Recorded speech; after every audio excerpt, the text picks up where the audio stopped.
live from Elk Grove Laguna Creek Stadium on the campus of Elk Grove High School. Touchdown Productions, celebrating our 13th exciting season of local high school sports television, is proud to present Nevada Union Minor Football. Tonight, in a pivotal DVL contest, your first-place Nevada Union Miners take on the Elk Grove Thundering Herd. The Miners have their fate in their own hands for the league title, and all the football action starts right here, right now. It's your NorCal Game of the Week.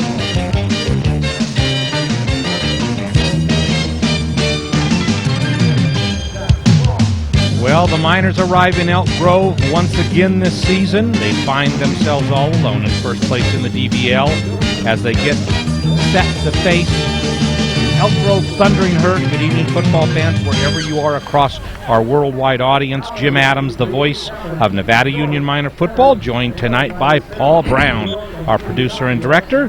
Down in the Commander 2 is Gil Dominguez, and of course, the rest of the Touchdown Production sports team on hand for tonight's exciting, pivotal, deciding DVL matchup, Paul. And exciting is the word, Jim. The Miners are looking to maintain their undefeated record tonight against one of the toughest teams on their schedule. I think we're going to see a great football game. The Thundering Herd coming off two big wins where they have amassed huge amounts of yardage on the offensive side of the ball, and this is a dangerous team that is getting better and better every week. Yeah, they've had 2 wins in a row here, and you know, Coach Humphers knows this and has prepared the Miners accordingly. You got to know.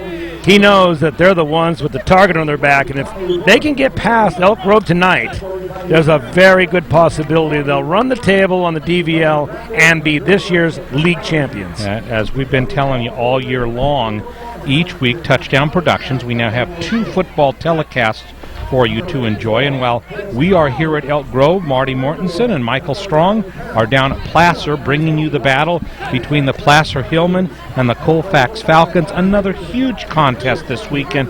And of course, all of our games can be seen on the internet at www.nevadacountytv.org, both streaming live and on demand.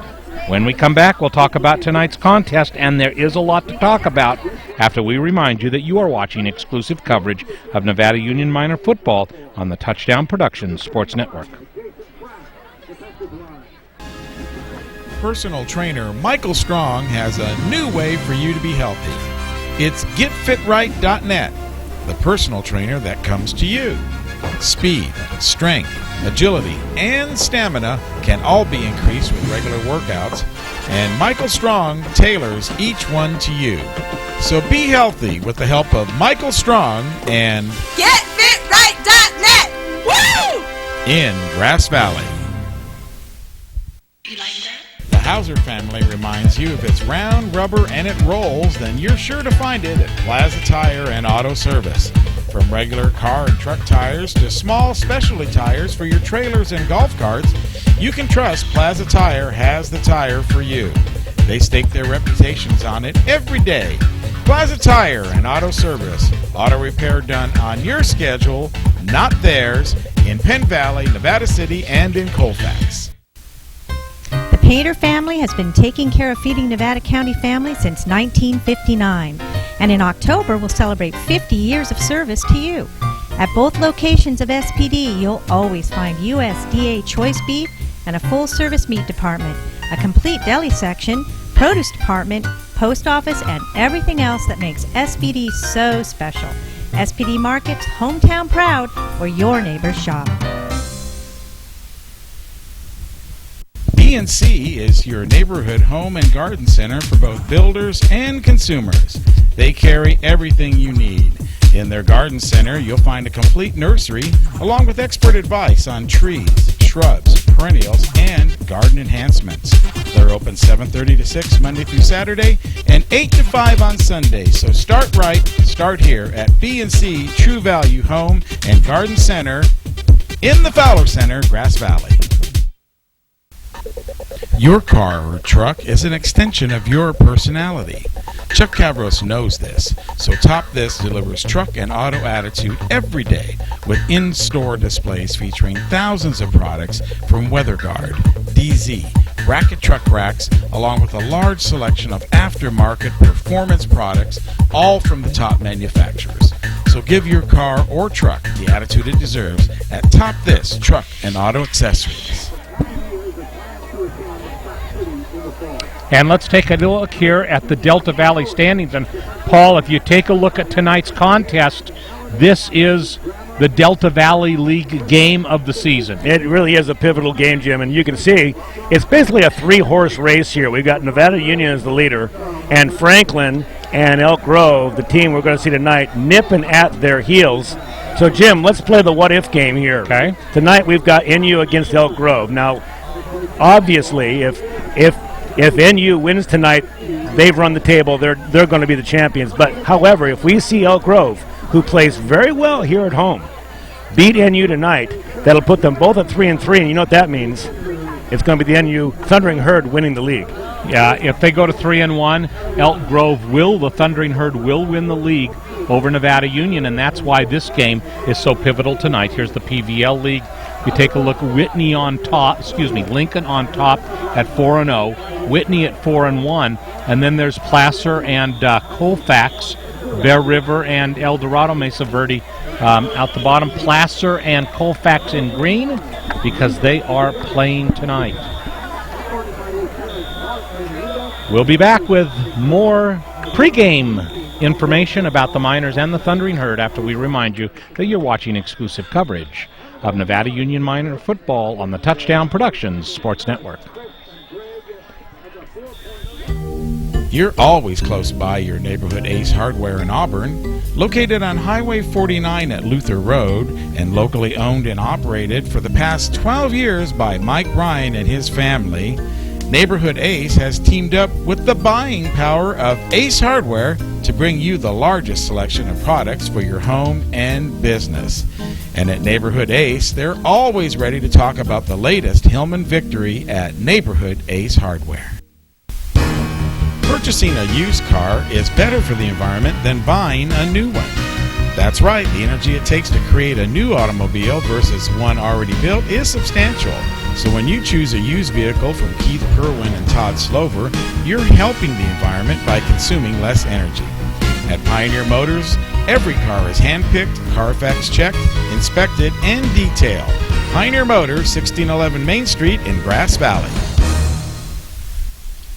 Chan, Moon, and Kirschbaum welcome you to their Grass Valley location. Using Optimap technology, Chan, Moon, and Kirschbaum offer complete eye examinations and can treat any eye condition.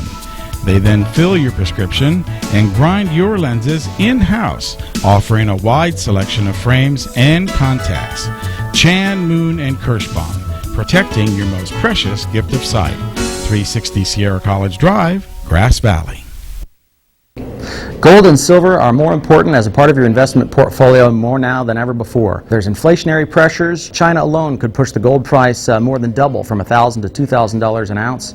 Hi, my name is Jason Hommel and welcome to the JH Mint. Here at the JH Mint we have all sorts of gold and silver. We have about 200 ounces of gold. We have about 20,000 ounces of silver or more in stock. We also assay or scrap gold jewelry and placer gold, and we will be here for all of your gold and silver investing needs Monday through Friday, 10 a.m. to 5 p.m. Mike Bratton is the neighbor you can count on for your most important insurance decisions, 24 hours a day. The first step begins with a phone call. Hi, I'm Mike Bratton, your good neighbor State Farm agent, and I look forward to hearing from you. Since 1984, my team and I have been educating clients and developing long-term relationships through personalized and professional guidance on their insurance programs. We will put you in the driver's seat and strive to enhance each encounter you have with us. Like a good neighbor, State Farm is there. And by Hanson Brothers Enterprises, Hanson Brothers Colfax is ready to help you beautify your outdoor world. At Hanson Brothers Colfax, you'll find a huge selection of landscape and masonry products, retaining walls and stepping stones. Now also in Colfax is HB Rentals. HB Rentals is a full-service facility just like the one in Grass Valley. Hanson Brothers in Colfax has everything for outdoor landscaping, and combined with HB Rentals, they're proud to be a part of the Colfax community and Hanson Brothers Enterprises. And by the 4th annual Mike Bratton Turkey Trot, Mike and Robin remind you to mark your calendars for Thanksgiving morning for the 4th annual Turkey Trot at Nevada Union High School as they honor their son Michael II. A record number of runners showed up last year's event, and a great time was had by all. It will be a great time to come and see all your old friends as the miners prepare for their Thanksgiving contest while the race will be on. Be sure to sign up online so that you can reserve your t-shirt and get preparations for the 4th annual Turkey Trot. Helps so many nonprofits in this area. It's the 4th annual Mike Bratton Turkey Trot on Thanksgiving morning. And you know, that is a great event in our community every year, and everyone needs to try to be out there for that. It's a great fundraising event honoring Mike Bratton II, who died tragically 4 years ago, and so everyone try to make that. Touchdown Productions, we are celebrating our 13th season of local sports television. Jim Adams here, along with Paul Brown, saying thanks for tuning in and making us the #1 sports telecast in the foothills. Remember, all our Game of the Week telecasts since 1997 are available on DVD, including this exciting 2009 football season. They're all great sports moments produced by Touchdown Productions, now seen streaming all over the world at www.nevadacountytv.org. Just click on Watch NCTV Now or On Demand for the latest broadcast of your NorCal Game of the Week. So as the players continue to get ready, a huge contest here tonight. The Miners, their theme for the week has been intense, and indeed all the coaches shared with me that Wednesday was probably their best practice that they had all season. They were focused and they were intense. As they take a look at it, this really is it. This is the league. This one has everything on the line. The Miners win. They move on with just one blemish against Rockland. If they lose, they not only lose, Paul, but they also fall into second place in the Delta Valley League. Right. And you know, Jim, if you look at this team on paper, and of course you've got to play the football game, but if you look at the Miners compared to the Herd on paper, significantly the Miners have an advantage. Let's take a look at them real quick here. Passing yards, the Miners are averaging 162 yards a game, where the Herd is averaging 109. Just for your information, national average is about 100 yards, so both teams are above that. On total yards per game, big difference here. Nevada Union almost 100 yards more at 427 as opposed to 342. Tackles per game are about the same. Sacks per game are a little bit more, but even more so, the points per game, this is where it's significant, Jim. It's 43 points for the Miners. Elk Grove scoring only 20. Well, this is like the Cal-Stanford game. This is the big game. Throw all of those stats out the window. We'll see what happens tonight as we prepare for our national anthem.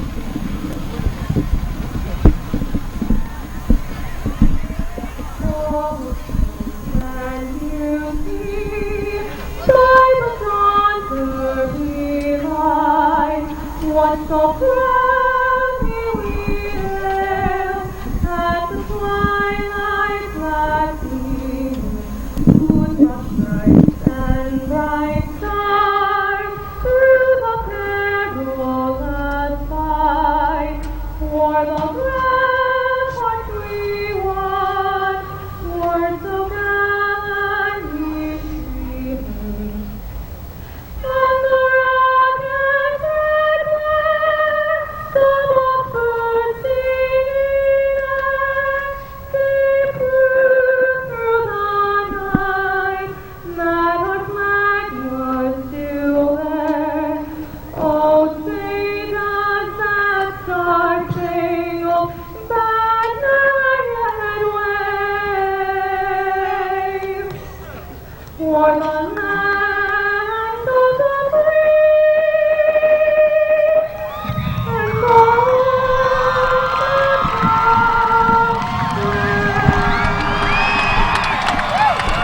and Dave Humphers called for the Miners to orchestrate their first defensive drive as a 3-and-out and to move on for a touchdown to take an early lead. He wants to jump on the Thundering Herd early. However, the Thundering Herd is going to have something to say about that tonight. The Thundering Herd is a huge team. 2 300-pound linemen, and in addition to that, several in the 260s, 270s, 280s. So this is a big squad. Watch for the Miners to change things up a little bit. Watch for the hurry-up offense tonight. I think there are two reasons for that. One is this scheme may be carrying the Miners into the postseason, and the second thing about it is if they can get these large linemen tired by a hurry-up offense, then it could be a long night. So Miners looking for that edge that will help them to win. However, the Thundering Herd, as Paul mentioned, fantastic here at home. And not only are they fantastic here at home, but in addition to that, they are a team that's poised to make a statement tonight. So, Paul, I think this is going to be an exciting contest. And there's another big thing that's momentum. This Thundering Herd team's coming off of 2 wins like we talked about, Jim. They got some momentum. So Connor Maloney talking with Dave Humphers. The Miners doing exactly what they like to do. They like to give the ball up first. They like to receive it at the beginning of the second half. They like to start off on D, and the Miners are going to get their wishes tonight. Connor Maloney to kick off for Nevada Union. Had 2 huge field goals last week, one being 42 yards, and it had a lot of distance on it, so he is really making his mark. Connor Maloney probably earmarked for a post-high school career somewhere. With the way he kicks, he could play D1, could play D2. Has a taking a look at a Catholic school where he might want to play in D3 this year. So we're going to see how that all turns out. But for the Miners tonight, intensity is their key. That has been their byword all week long. They've had excellent practices, and we're about ready to get underway and see when this great offense runs against a big defense, what gives. So for Nevada Union, a huge night, totally mentally prepared for the game, very intense on coming in, and so how it will play out over the next 48 minutes, we are about to see. Maloney kicks off, high and deep, taken at the 1. Up the middle, breaks through, still going, fantastic play, breaks several tackles on the play, as Gabriel Vasquez takes that kickoff and rumbles to almost near midfield at the 46-yard line of Nevada Union. So, Paul, bad start on one of the big themes for the Miners, special teams. Absolutely true. And we'll see Vasquez all night tonight. He's their leading receiver, and he's a split out on the left side. So the first play from scrimmage. Back to pass. Looks to throw long, just as we saw last week. Fike is there. Fike is interfered with, but they're going to call it incomplete.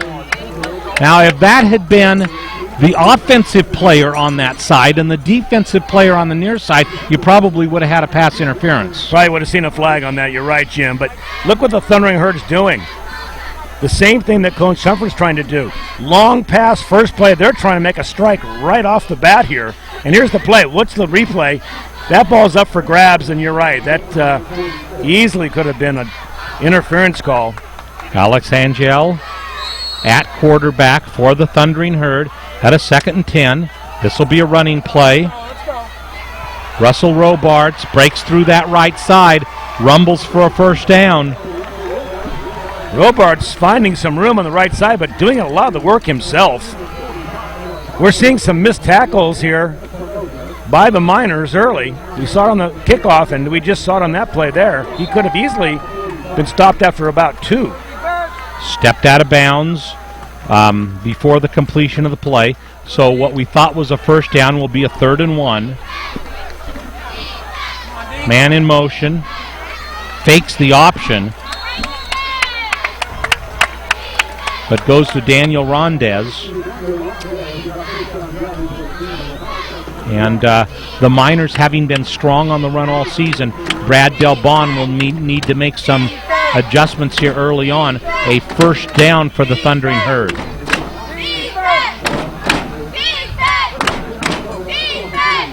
Angel with 2 backs in the backfield.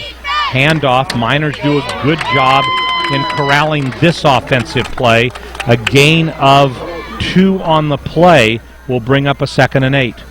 Daniel Rondez again carrying the ball off the right side. Coach Chris Nixon obviously thinks he can run right. He's won there twice now. So a 2nd and 8. This time over for Robards. Robards with a big gain, breaking into first down territory and almost getting into the red zone with a gain to the about the 23-yard line. And to show how deep it was Justin Fike in the secondary who made the tackle. Here's we'll see a replay after this play. Fike barely got the shoestring, taking him down. He could have easily scored. So a good drive here early. And here's Robards again. Miners have not shown an ability to take him down, but he goes out of bounds. Let's take a look at that last play. Let's watch Fike take him down here at the very last minute. He works through the line. Good speed and good power. Almost breaks the tackle there, but gets him by the shoelace. Good gravy. That could have been a score. And a gain of 5. So that'll be 2nd down and 5. Their running game accomplishing what no other team has been able to do this season, but on that particular play, tackled for a loss. Once again, carrying the ball. Rondez doing the work early here. Now we know that Robards has been the leading rusher for the Herd this season. No gain on the play. 9:55 to play. Opening moments of this contest. Thundering Herd driving, but a big 3rd down and 5. Angel hands off, coming around this side. Isn't going to get the first down. In fact, maybe only got a couple of yards before the Miners executed a nice gang tackle. And again, the ball goes to Robards. Robards has largely had his way tonight, Paul, but on that play, the Miners making a good stand. Absolutely. So we have 4th down now, Jim, and about 5. We're going to take a look at the defense here. Here we got Robards coming down the line, but coming in from behind, that's number 52 that's Connor Klauser. And so on 4th down, they're going to go for it here. A big play offensively. Goes back to pass, throws long. Man is there, but it's incomplete. And he was all by himself, Jim. And that again was Robards. Robard got turned around, looked over the wrong shoulder, tried to make an adjustment as the ball got to him. Easily could have been a touchdown.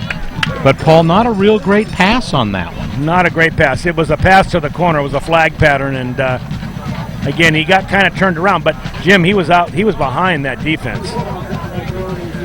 So that's a big stop. I can't say that I'm all that impressed with the Miners' defense, but they did get the job done. Well, and let's take a look. Here we go offensively. Brogan Jans at quarterback, 70% passing percentage. He throws long. Chappell is there. Can't quite get it. Duncan Chappell on the other end of the pass could not quite get to it, but he was right out in front. And you got to love Chappell. And, again, we saw the long pass in the first play by the Herd. Coach Humphers comes right back and tries to score a home run in his first play of the game. Well, and I'm really surprised that didn't connect because Jans is usually exceptional in that situation, and if you put it anywhere where he can get it, Chappell is highly effective. Back to pass. Now wide looks open. over There the he is. And there it is. Petinato. And Dan falls down at the 44-yard line of the Thundering Herd. Dan Petinato, number 10. He has been a horse for NU all season. And we actually just found out here that Dan was just offered a scholarship to University of Arizona. Let's watch a replay on that quickly here. And you watch Jans looking over the field, finds Petinato, but he was all by himself. Then that invisible line, I guess he tripped over. Back to live action. And ball goes up the middle to Jason Slade. Gets it right about back to the line of scrimmage, and that'll be second down. Miners, as I said, going to utilize in certain situations a hurry-up offense, something that they feel will be a successful scheme for the balance of this season. My question is how was Petinato so wide open? Well, he obviously a missed assignment. Two successive plays of players in the clear. Over to Hoskins, but a poorly thrown ball and led him a little bit too much, so an incompletion, and the Miners have a third down and long, and they're in a position now, Paul, where they need to pull another one of those balls out of their, another one of those plays out of their bag of tricks. Maybe a little bit of nerves tonight, Jim, because that's the second pass we've seen. Brogan Jans normally is nails. Well, let's hope that he's gotten them out of his way now. 2 incompletions, 1 successful play. And here over the middle, long bane, Niederberger breaking for the end zone. Touchdown, Miners! Eric Niederberger. They opened up a huge hole for him, and he rumbles 40 yards for a Nevada Union touchdown, and the Miners are on the board first, 6-0. Niederberger, almost a no-touch. Waltzes into the end zone. He knew he had it 10 yards out. Just what Coach Humphreys was looking for, Jim. That was a huge hole, Paul. He hit that hole, and it was over. Connor Maloney in for the extra point. The ball is up, and Mr. Automatic is good. So a look at the scoreboard with 7:59 to play in the first quarter. Nevada Union has drawn first blood. They lead 7-0. Throughout the course of this week, I had a really interesting chat with several of the coaching staff. Let's take a look at a replay. Let's take a look at it. Yeah, we got to see Niederberger's run here. And you're right. Take a look at this hole. There is the whole left-hand side of the line has been just demolished. He ran past everybody. I mean, who's gonna get him? Runs by and watch. He lets up right about here. He knows he's in. Good execution by the Miners. And so Nevada Union finds a way to get it done. And although they did not orchestrate the 3-and-out that Dave Humphers asked for in the pregame, they most certainly scored on their first drive of the evening. And Paul, an interesting play. 3rd down and 10. Little bit of a high-risk play. Give it on the ground to Niederberger, and it turns out successful for the Miners. It sure does, in a big way. So the Herd had some momentum when they had the ball in the last possession. Let's see if they can continue that. They were getting some pretty large chunks of yardage until the Miners stopped them at about their 30-yard line. So Maloney to kick off. And sends it deep. Picked up. Miners need some better coverage. Finds the hole again and is taken down at about the 40-yard line again by Justin Fike. So Fike in on the tackle, and they have found a very successful weapon. I believe, wasn't that Gabriel Vasquez? It could very well have been, Jim. And you know, he did a great job of finding his block, slowing down, letting the blockers take care of their business, and then accelerating right at the end. Good special teams work. So here comes the second defensive stand for Nevada Union. But a nice gain up the middle. A first down, continues to rumble. Goes into Miners territory. Miners still having a hard time taking him down, and he gains about 10 yards once the Miners apprehend him. A nice play by Dion Ramson. And Coach Humphreys has got to be concerned about this. They're not tackling well tonight. That's the 3rd or 4th time we've seen backs get more and more yardage after they're hit. So second down, gives it to Ransom again, and he breaks up the middle for about 6 yards. 7:22 to play in the first quarter. And that's going to be a 2nd and 4. Come on, D. Let's go defense. Another handoff. Ransom for the 3rd straight carry for the Thundering Herd. And it looks like he may have enough for the first. Let's take a look where they spot it. I think he's going to be a tad short. He's going to be about a yard short. So just about the time that we wonder whether they're going to be able to stop Russell Robards, in comes Dion Ransom, and Ransom's tearing it up right now. Man in motion, gives it off again. Ransom with the first down.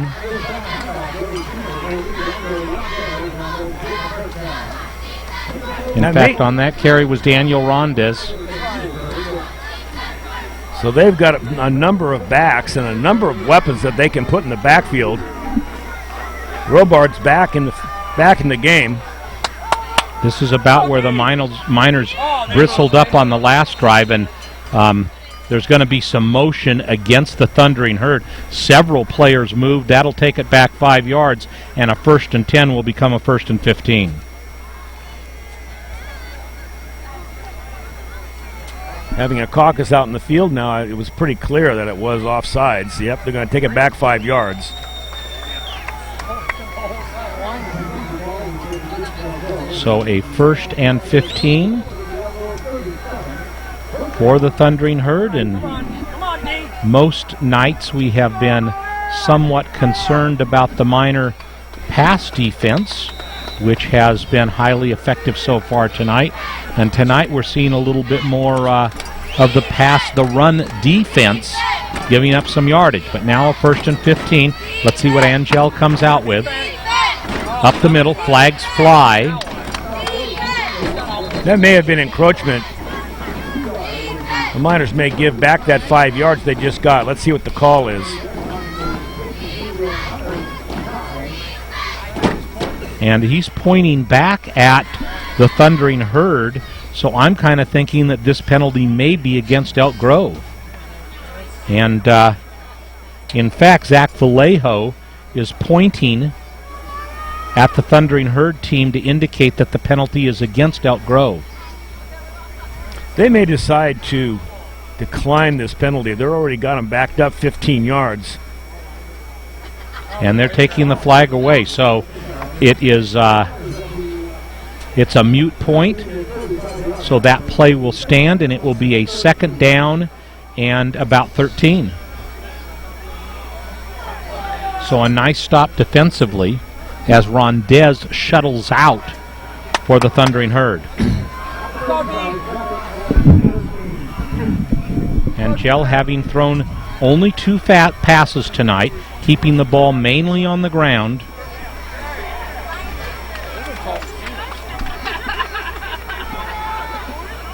And some confusion on the sideline, Jim. The officials coming over to discuss with the line judge something. Well, and I think what it is Dave Humphers wants an explanation of why that flag was picked up. And you see Dave there out on the field talking to the referee.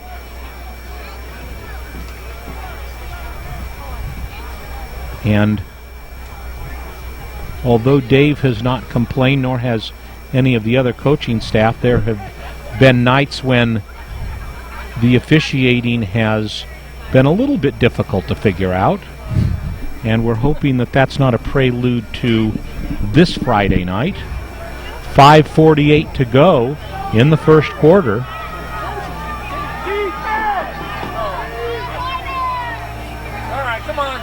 Now they're going to go over to discuss it with Chris Nixon, the coach of the Thundering Herd, making sure everybody understands exactly what's going on.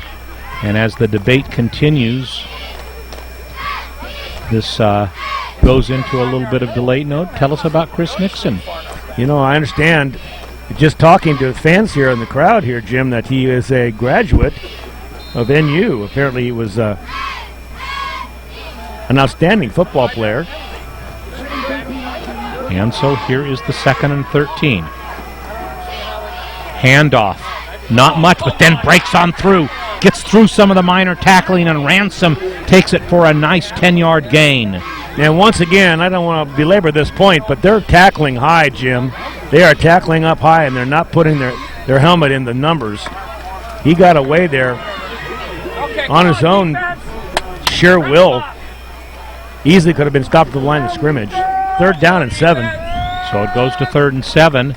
And don't be deceived, this might be 2-down territory for the Thundering Herd. Back to pass, throws over the middle, has a man wide open, and he drops the ball. Dylan Gordon with that ball right in his hands. And I wouldn't be surprised if the Thundering Herd did not go for it on 4th down. They are at the Nevada Union 28-yard line, so another opportunity for the Miners to make a big defensive stand. Boy, they dodged a bullet there too, Jim. I'll tell you, Dylan found himself a place in the seam, squatted right down just beyond the 1st down marker, but then just turned his head as the ball arrived and dropped that ball. He's going to see that one in his dreams tonight. Ransom out, Rondez in. A big 4th down play. Goes back to pass. and is taken down on a 4th down play. A Miner blitz comes in, and Eric Niederberger, who scored the first touchdown for Nevada Union, puts a punctuation mark on the end of the drive for the Elk Grove Thundering Herd, and Nevada Union holds for a second straight possession. Boy, timing is everything. Niederberger darting in there. Was in the backfield, it seemed like, before the quarterback could even set up. Let's take a look at the replays. Well, let's after this play. This. Yep. So Jan's in again, hands it off over here to Drew Hoskin, but Hoskin isn't going to get a lot of yardage. Maybe a couple, and let's take a look at Eric Niederberger in action. And I see him coming off the side, Jim. They had no chance to even get that play started. Wraps him up, puts him on the ground. Big play by NU. So a pivotal second drive for the Miners. Here, still in the first quarter. And Drew Hoskin is in the Wildcat formation, but he immediately calls timeout. Something he saw he did not like. So we'll take a breather. And you're going to see the Miners probably quite a bit tonight use what we call the Wildcat formation on these plays. Unless there's a huge change, Drew Hoskin takes the snap, and then he has several alternatives. One of them so far this season has not been the pass, but he has several different alternatives from a run formation of what he might want to do. Where do they put the quarterback? Well, they put Brogan Jantz in Wildcat. Does he go out as a wide receiver? Yes, he does. Let's go back to Niederberger's sack. Coach Keith in the pregame told me that the Miners needed to create a scheme to make things difficult for the opposing quarterback. Well, they certainly did on that 4th down play. They certainly did. Go Miners! So the Miners come back out in the field after taking a timeout. 4 minutes and 28 seconds left in the first quarter. Miners on top, 7-zip. And back to Brogan Jantz at quarterback. Back to pass. Is going to have to scramble a little. Doesn't really see anybody, and now is going to have to run it himself. And gets to about the 38-yard line. And that will present a 3rd and long for Nevada Union. A 3rd and about 5. This is what we saw last week, Jim. Brogan Jantz is so agile and so quick in that pocket that he rarely gets sacked. And usually if he breaks out of the pocket, you're going to see him for a gain of 5 yards and more. Elk Grove doing a fine job of corralling him there. Here's the pitch. Jason Slade leading the blocking. Drew Hoskin with a nice gain. Miners rumble for a 1st down into Elk Grove territory. Great run by Hoskins. Coming out of the huddle, going to the left, and a quick pitch by Jantz. Hoskins waiting for his blocker and finding that sideline. And on that play, notice how unique it is, Paul. You've got Slade leading the blocking from the backfield.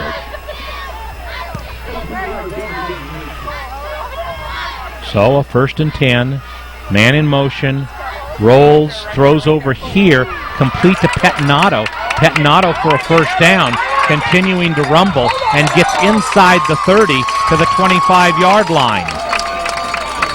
Pettinato doing the job. No wonder the coaches at Arizona State are loving to see him come their way. University of Arizona. Yeah, I beg your pardon. Sun Devil is a bad word. They're going to love him otherwise. Anyway. Handoff.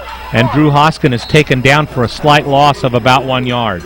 Let's watch Pettinato. I wonder if they'll play him on offense or defense. He's a great tight end. Here he is out in the flats. You can see him in the camera right there. And catches the ball, fingers together. Upfield, and a tough horse to tackle, that's for sure. And look how he breaks that first tackle and then continues down the field. Back to live action. This is the Wildcat play. Niederberger has the ball, breaks inside, and a nice gain on the play will bring up a 3rd down and short. And there's a good shot of Niederberger, outstanding tonight, both on offense and defense. And another nice gain of 10 yards will bring up a 3rd down and 2. Connor Maloney warming up on the sidelines for Nevada Union should he be called upon on a 4th down play. Jason Slade, single back in the backfield. Man in motion, though, and that's given to the man in motion. Nice hole. Drew Hoskin breaks to the open. Touchdown, Miners! And Hoskins doing what he does best, weaving and finding the hole. The smallest opening can be the largest hole for this guy as he makes it into the end zone. And Jim, Coach Humphreys is getting his wish. Paul, 2 possessions, 2 successful touchdowns. Connor Maloney in for the extra point. High snap, good play by Drew Hoskin in bringing it down, and Maloney does his job. It is good. So a look at the scoreboard with 2 minutes and 10 seconds to play in the first quarter. Miners leading 14-0, and offensively, I got to tell you, Paul, you've had a chance to see several teams in our area. What a unique scheme this offense is. We're going to see a replay here, Jim, and you're going to appreciate. Now watch the blocking up front here. He hands the ball off, and the execution even fooled our cameraman, but there's no one in front of him. 1 missed tackle, 2 missed tackles, into the end zone. It starts with execution. It ends with the back, but the blocking up front is just superb. My gosh, I'd almost like to see that again just to see the hole that he went through, Paul, because that hole that he pranced through, it was a gaping hole again. A gaping hole again, and right. Just like with Niederberger, where they closed off the entire offensive line and then hit that opening, and Niederberger was off to the end zone, so was Drew Hoskin. Well, the execution was so good, the fakes were excellent. The linebackers had to be biting on those fakes because they were nowhere to be found. And there's a squib kick that is taken for a good gain by number 45, Jesse Feliciano. And let's take a look at this again. Gil, run this in slow motion. Watch the hole. Let me tell you where to stop it, Gil. Right there. Now look at that hole that he goes through there, Paul. Look at how one defender's been pushed one way, one has been pushed the other. And from there, one person gets an arm on him right there, but that's pretty much it. What you also see is the downfield blocking of Dan Pettinato. He also took out that linebacker to open that hole. A pitch to Dion Ramson on the first play goes nowhere, and a 1st and 10 becomes a 2nd and 10. And you got to think, Paul, that this run defense of Nevada Union will get better as the night goes on because it's really been a stalwart for the defense all season. 2nd down, handoff up the middle, and a nice run again by Ransom, and that's going to bring up a 3rd down and 3. Ransom doing a good job straight up the middle. Jim, you also got to make sure that this NU defense doesn't let down. Yeah, they're up by a couple of touchdowns. That's nothing on the road, and there's another motion against the Thunder. 2 touchdowns is not that much on the road against a team that has only lost 1 game on their home turf this year. So true. Miners, Dave Humphreys talked about in the pregame, this team has not played its best game yet. And I said to him, has the offense played its best game? He goes, well, maybe they've come close, but this team has yet to peak, which, you don't want it to peak too early. Mm-mm. But, so for Nevada Union, you're not safe with a 14-point. 14 points can be made up fairly quickly. Absolutely. And when you're ahead by a lot of touchdowns at the end of the 3rd quarter, maybe then you can relax. But until that point, you got to keep playing football. So a 3rd and short becomes a 3rd and long. Back to pass. Big rush again, but a great block by, in that case, Ransom. And no gain on the play. It's going to bring up a 4th down and long. But I'll tell you, I didn't see who came in from that side, but Ransom, 5'9", 160 pounds, just decked him. He went down like a sack of potatoes being dropped out of a truck. But here's the thing, Paul, is their goal is to rush the quarterback and to make him not have a lot of time. That goal was accomplished on that play. Well, they're going to punt the ball. Well, at least it looks like they will. Back deep is number 55, Ty Sullivan. And sometimes you don't believe it until it comes off their foot. And in this case, he does kick it away. Takes it and falls right there on the reception for Nevada Union, Chris Beer-Temple. And the Miners have had no short drives tonight, and they won't have a short one here either. And I'll bet we see the same plays that we've been seeing. They obviously feel that they can run outside to the left. And if we see what we saw at the goal line, Jim, well, I think we'll be seeing more of Jantz to Niederberger. And a flag flies. I don't think they took too much time, but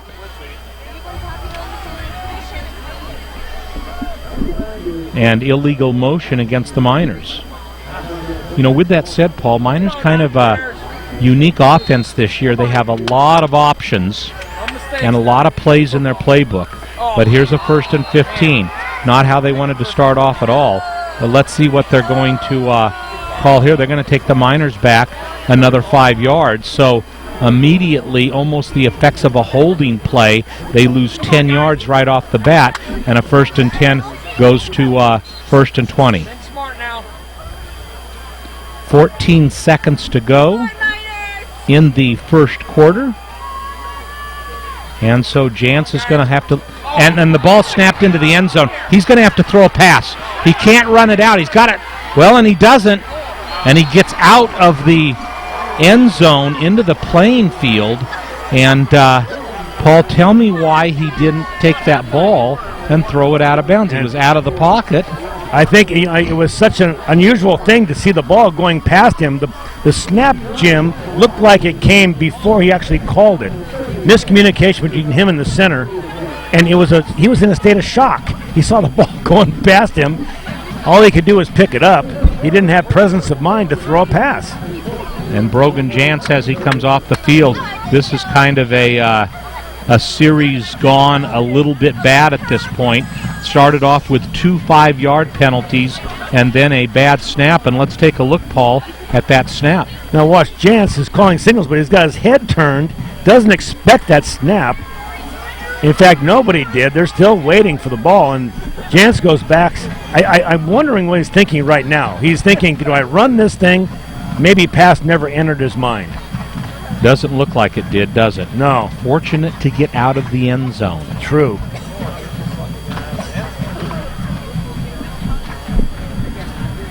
And so an exciting first quarter of Nevada Union football. Miners overall pretty good presentation there for that first 12 minutes. No, I would think so, Jim. And like you said, just what Coach Humphers wanted. He wanted to take command of this football game early. He wanted to get some scores. He wanted to show his defense, and that's exactly what we've seen so far.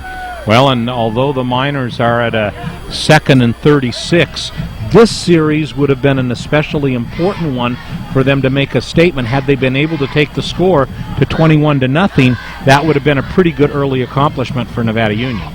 It looks like they're going to have good field position. The Herd's going to get the ball, barring a couple of plays. They're in 2nd down and about 35 now. 36 is showing on the scoreboard.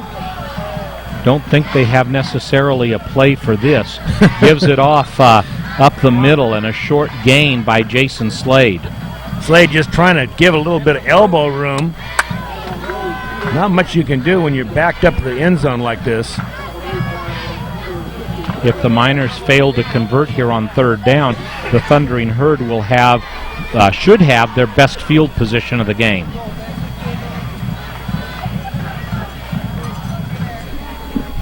And waiting for the play to be shuttled in and finally brought in by Jason Hebert. Interesting to see And the Miners move again. What is happening? Another motion penalty. A team this late in the season, you just don't see this. This is a timing thing. Well, 3 penalties in this particular series. And a missed snap. Very, very unusual this late in the season. A team that's as organized and disciplined as the Miners, you just don't see this. A well-oiled machine. You hope they've made all their penalties on the night, all their mistakes on the night in one drive. Man in motion. Gives it to the right side, Drew Hoskin. And a flag comes on in at the end there. Well, let's see if there might be a face mask. It looks and like it is a face mask. Oh, this is... Now, Jim, does a face mask penalty, is that an automatic first down? I believe that still in high school football, you have the choice between a 5-yard and a 15-yard face mask. This one is the 15-yard variety, and I do not think it results in a first down. But it's third down, and you know, a third down and 36 becomes a third down and 20, and we have seen Brogan. Oh, and another play where he really didn't expect the ball. Right. Now he's going to have to hurry. Comes on over this side. If they can close off this one guy, throws down the middle. Incomplete. Great defensive play coming up. And look out here. You see wide open. Drew Hoskin on this near side was wide open. Jantz was scrambling around the backfield, though. Finally gathered himself, threw over the center. I believe it was 18, Tilley. But then almost intercepted, too. I thought Jantz was going to run there for a minute. I did, too. High spiral kick. Signaled a fair catch. Should not have. Ransom takes a fair catch in what we supposed would be great field position for the Thundering Herd. Instead, great damage control. The ball ends up at the 40-yard line of Elk Grove. Damage control is right. They dodged the bullets, what they did. They were squandering back in their own end zone. Looked like they were going to give up great field position, and I guess that penalty kind of bailed them out. Well, it certainly did, but here's the Thundering Herd now with their best starting point of the night. Come on, guys. Handoff. You got him. Now tackle him. But not much. In fact, probably perhaps a slight loss on the play. The Herd still looking for a hole that they can exploit. They have tried the center now and really haven't had a whole lot of success. Wouldn't surprise me, Jim, if they go back to throwing the football. Connor Clower with help on the tackle there. And here's the handoff to this side, but the Miners' run defense is going to have none of that. And Russell Robards, who had been very successful early on in the first quarter, is finding it a little bit tougher sledding. Yeah, the Miners are starting to catch on, aren't they? They're gang tackling the ball again. The backs aren't getting as many yards after the first hit that they were earlier. Well, and the Miners are a well-conditioned team, so as the game goes on, usually they are able to get better. So a third and long. And a flag comes out. And it is a motion call against the Thundering Herd, so that'll take it to a 3rd and 14. Okay, come on, defense. So definitely a passing play, and for Justin Fike and Chris Biertemple, for Eric Niederberger, a big play coming up here. Even Dan Pettinato.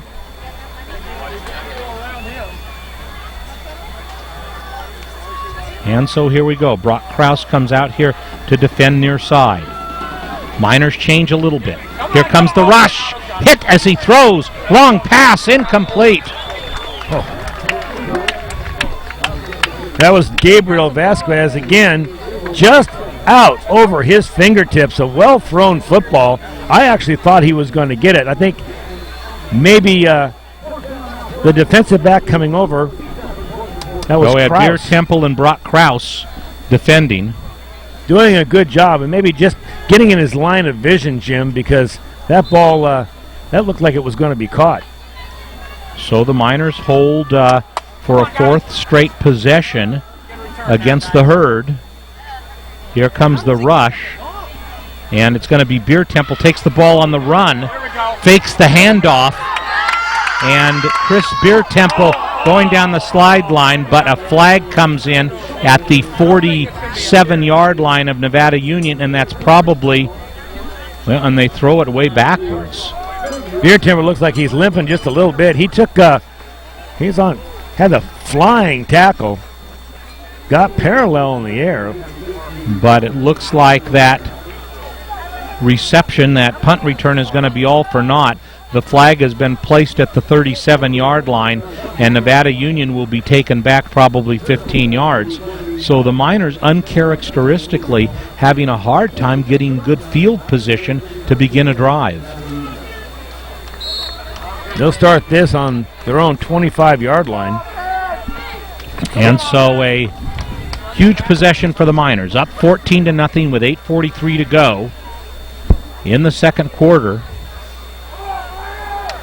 A big opportunity for Brogan Jansen Company. Handoff up the middle. I believe that and it was Drew Hoskin with the carry.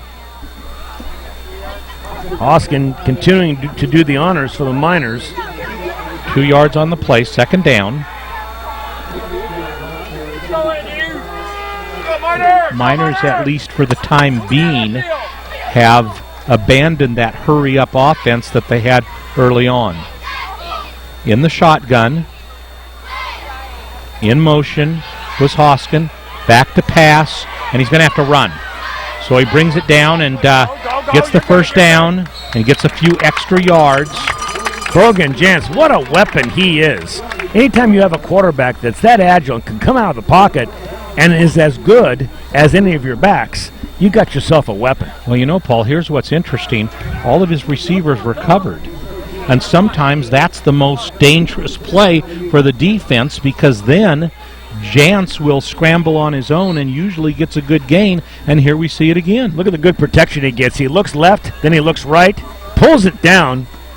He likes to run too, Jim, so it's good to have a quarterback that has no problem getting outside and running. Back to live action, over the middle. Wide open is Pettinato. Pettinato rumbling inside the 30. Needs to use a straight arm. Does, and gets down to almost the 10-yard line. Dan Pettinato with a huge reception on a blown coverage by the Thundering Herd. I think Pettinato was shocked about how wide open he was. He looked around, and then he started to run thinking, oh, my God, there's nobody out here. To watch him run it with that football afterwards, it's almost villainous. You know he's going to hit somebody, and it's going to take two guys to bring him down. Pettinato playing like a monster again this week, kind of a mirror of a lot of what we saw last week. But this will be a 1st and 10 for the Miners. So rolls left, throws into the end zone. Touchdown, Miners! Duncan Chappell! Duncan Chappell finding himself on the flag pattern all by himself, and a perfect strike, Jim, and delivered by Jans. Paul, would you call that a huge touchdown? Well, three scores ahead now. It certainly puts the Miners in the driver's seat. It's been difficult for every team they've played this season to stop this offense, and here's another one. Maloney hits the upright and out. No, it goes down. Oh, it goes through. It goes down. That was off of the goalpost onto the upright and then bounced backwards. Gil, you know, that is what you call a cue shot. Now, I've always thought that if you can do this, you should get an extra point. Because it's like a drop kick. It's like a drop kick. He gets 2 skins for that one. We'll get a little replay here and take a look. Well, We've never called Maloney artistic, but he surely was on this one. Now watch, he scoops it, Jim. He gets under the ball, and the ball spins like crazy. He scoops it up. Actually kicks it on the top of his foot. Here it is. Now watch, this thing's a spinner. Now watch. Boom! Pink! And it gets right in the center and right over, down, gone. That's a dunker. Look, he should get 3 points.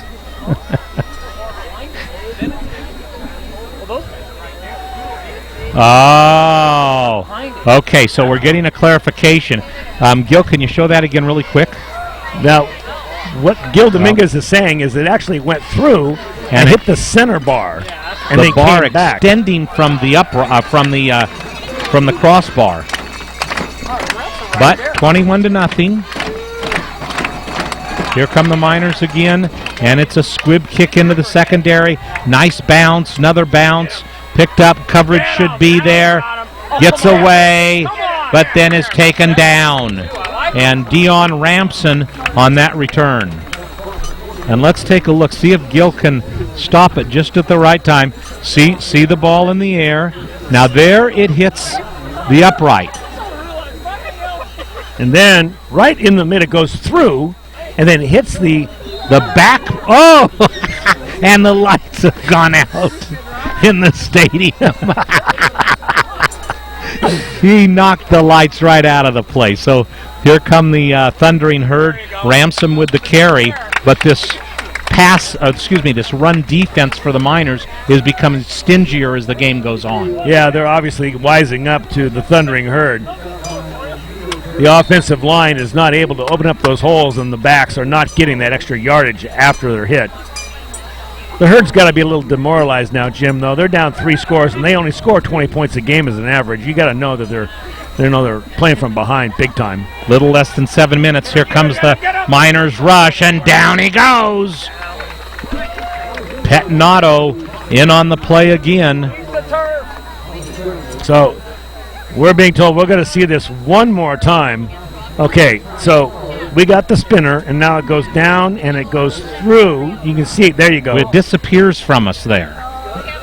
Yes, but it's behind. Yeah. So Gil needs to come up here, and I'm not very good at producing. I can't. I don't know how to work the buttons, or you can come up here and do this. And there is a pass over the middle, and on that play, Gabriel Vasquez is undressed by the Miner defense, and suddenly it's a 4th down and 9 for the Thundering Herd. From time to time, the monitor does blip out on us. But, that's... And so it'll be 4th down. Miners with Beer Temple and Eric Niederberger back. Ball is kicked, opportunity, and Niederberger initially called for a fair catch and then wisely let the ball bounce. So a good situation, and the bottom line, the Miners have their best starting field position of the night. And the Miners have denied the Thundering Herd a 1st down in the last 3 possessions of the ball. In the last 3 possessions, they've worked a total of 9 plays. Paul, the theme this week was intense. This is one intense Miners team tonight. I'll tell you. I think they're destined to go on to the playoffs and go deep. So Duncan Chappell comes out here, near side. Go, Miners. They're coming with the blitz. No. Brogan Jantz back to pass. Throws. Drew Hoskin complete. 1st down Miners. They go into the Thundering Herd territory. Here's a replay of the touchdown, Jim. Now watch the throw to the corner. I love Brogan Jantz. I just watch him play. Now, on the run, throws a nice spiral with enough on it to find his receiver in the very corner of the end zone. Another good night for Duncan Chappell, too. Chappell has been a very steady receiver for Nevada Union, and with 5:56 to play, there's timeout on the field. Miners leading 21-0, and they've executed like a finely oiled machine tonight, Paul. Receiving yards, Duncan Chappell has been one of Jantz's favorites this year, getting a total of 400. 196 yards. That was his 6th touchdown of the season. Duncan Chappell deserves some credit, having an excellent season and being one of the important cogs in this very well-oiled wheel that we know as the Miners. Here it is, one more time. Hands finds a way to get open.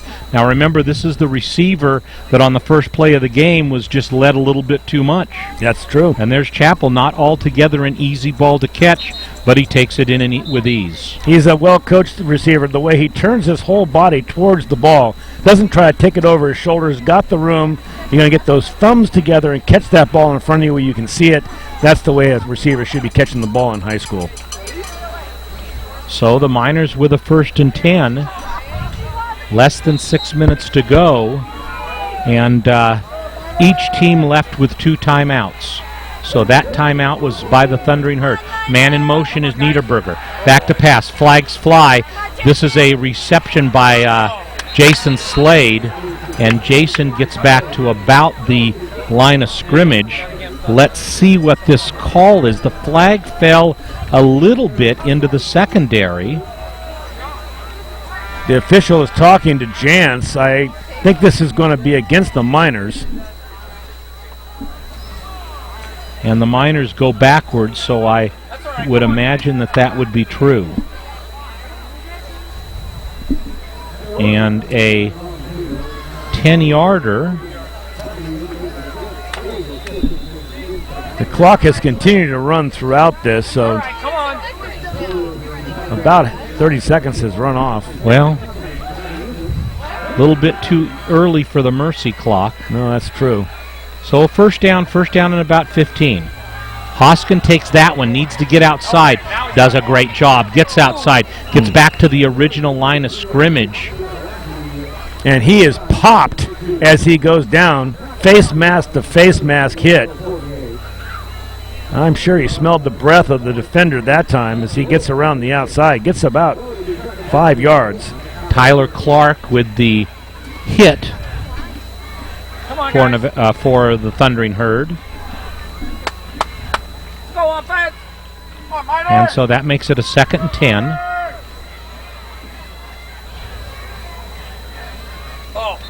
And Niederberger goes in motion, but I think that may have been encroachment against the Thundering Herd, but perhaps not. Looks like it'll be motion against Nevada Union. That could have been Pettinato on the outside. They're off tonight, Jim. Their snaps are a little off. That's what, maybe the 3rd or 4th time they have an offside penalty. And Dave Humphers talked about the need to eliminate the errors offensively. They had 5 fumbles last week, gave away 3 of them, and although they have not fumbled tonight, they've had their challenges in some situations. But it's the wraparound draw, and a big gain by Slade. Breaks into the secondary, and a 1st down for the Miners. Well executed draw play. Slade finding a lane right up the middle, drives his way home, and finds yardage for a 1st down for the Miners. And you notice on that play when Slade took the ball, instead of just taking off, watch him pause for a moment once he takes the ball. Now watch this. He's going to sell Slade gets it. Now watch him sell it. No He's motion. Selling it right and there, he baby. goes. There he goes. Yep. You got to love it. Back to live action over the middle. It's Chappell again for a reception. And Chappell gets another 1st down at about the 21-yard line of Elk Grove. Yeah, if we can see that draw play one more time, this is a thing of beauty to see. Slade did a great job there. He did. He waited. He waited for it. He waited for it. He waited for it. Sold it. And then by the time it cleared out, there was nothing but blue sky for him to run through. Back to pass. He has Hoskins far side. Now has nobody. Now is going to have to rumble out of bounds with a nice little gain on the play. See how far he gets. Darn near got a 1st down. Maybe did. Let's see if he got 10, Jim. And it's hard to see that side of the field. It looks like it's very close to a 1st down. Ball on about the 10. In fact, it's right. Well, it's right at the 10. You know, the funny thing is, Jim, in college, And especially in the pros, when you see a quarterback take off like that, the coach winces. Yeah. In high school here, give Brogan the chance to run the ball every time. Oh, there's another offside. And if that is against the Thundering Herd, the Miners were a 1st and goal from the 10. A little bit easier 1st and goal from the 5. Well, I'll tell you, 3 minutes and 4 seconds left here in the second quarter, and the Miners are about ready to give the guillotine to the Thundering Herd. They'll be up 4 touchdowns. I gotta say it would be an almost unsurmountable lead. So, 1st and goal from the 5. Let's go. And flags fly now. It may go back to 1st and 10. Or excuse me, 1st and goal from the 10. And when they go to the locker room, Coach Humphreys is going to talk to his offense about this timing problem they've got. Something's going on here. Maybe they've got a silent count or something that we can't hear out there, Jim, because the quarterback isn't communicating with the center. So here we go, 1st and goal from the 10. Jans is back to pass. Looking. Now doesn't see anything. Had a little bit of a opening there in the middle. Continues to rumble and gets inside the 5. Jans, destined to be tackled in the backfield, scrambles his way inside the 5, and what could have been a 1 or 2 yard loss turns into a 5-yard gain.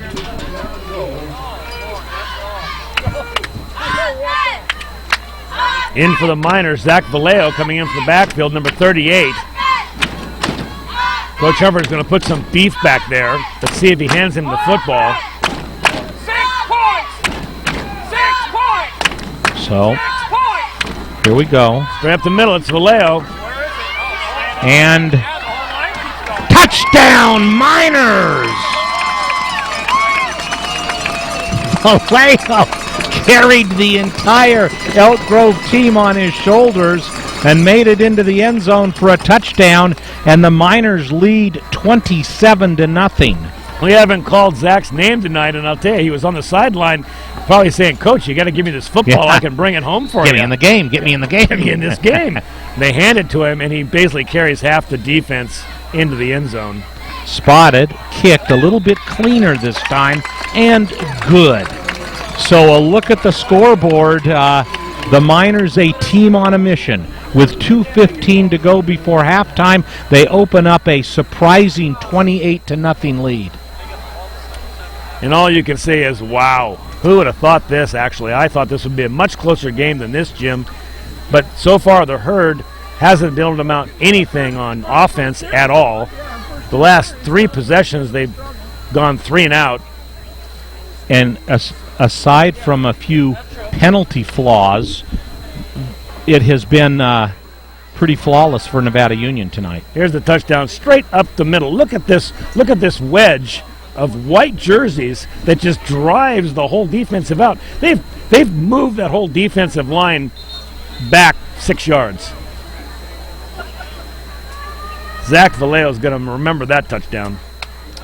So Miners in front now, 28-0.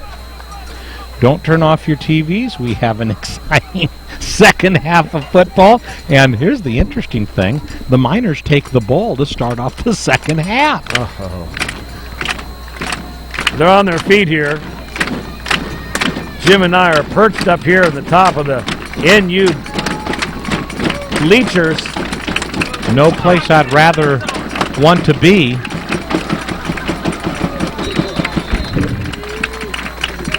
Smiles on everybody's faces that I can see. Maloney's about ready to drive one into the end zone. He has not done that yet tonight, but he squibs it again, hits a player, and not much of a return by Alex Lawton. Lawton was able to just kind of scoop that ball up like a shortstop, and he was happy just to fall on it. 2:08 left, Jim, here. Let's see if they can mount some kind of offense. And let's see if the Miners can make one last statement.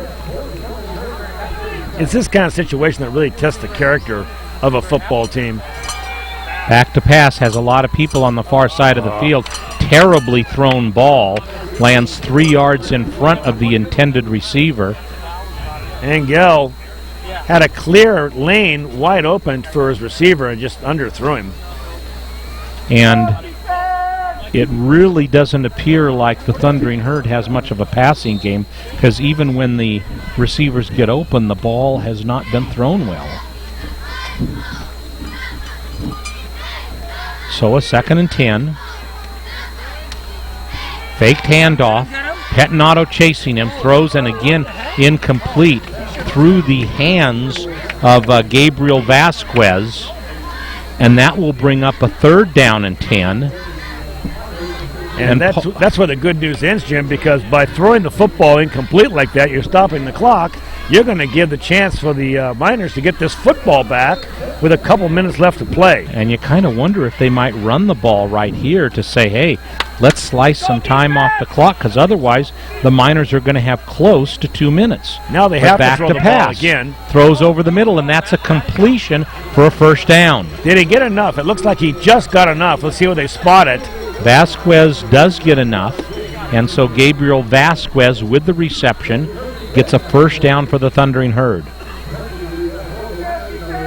First time they've had a 1st down in the last 4 series. Yeah, I venture to guess it was early in the 2nd quarter.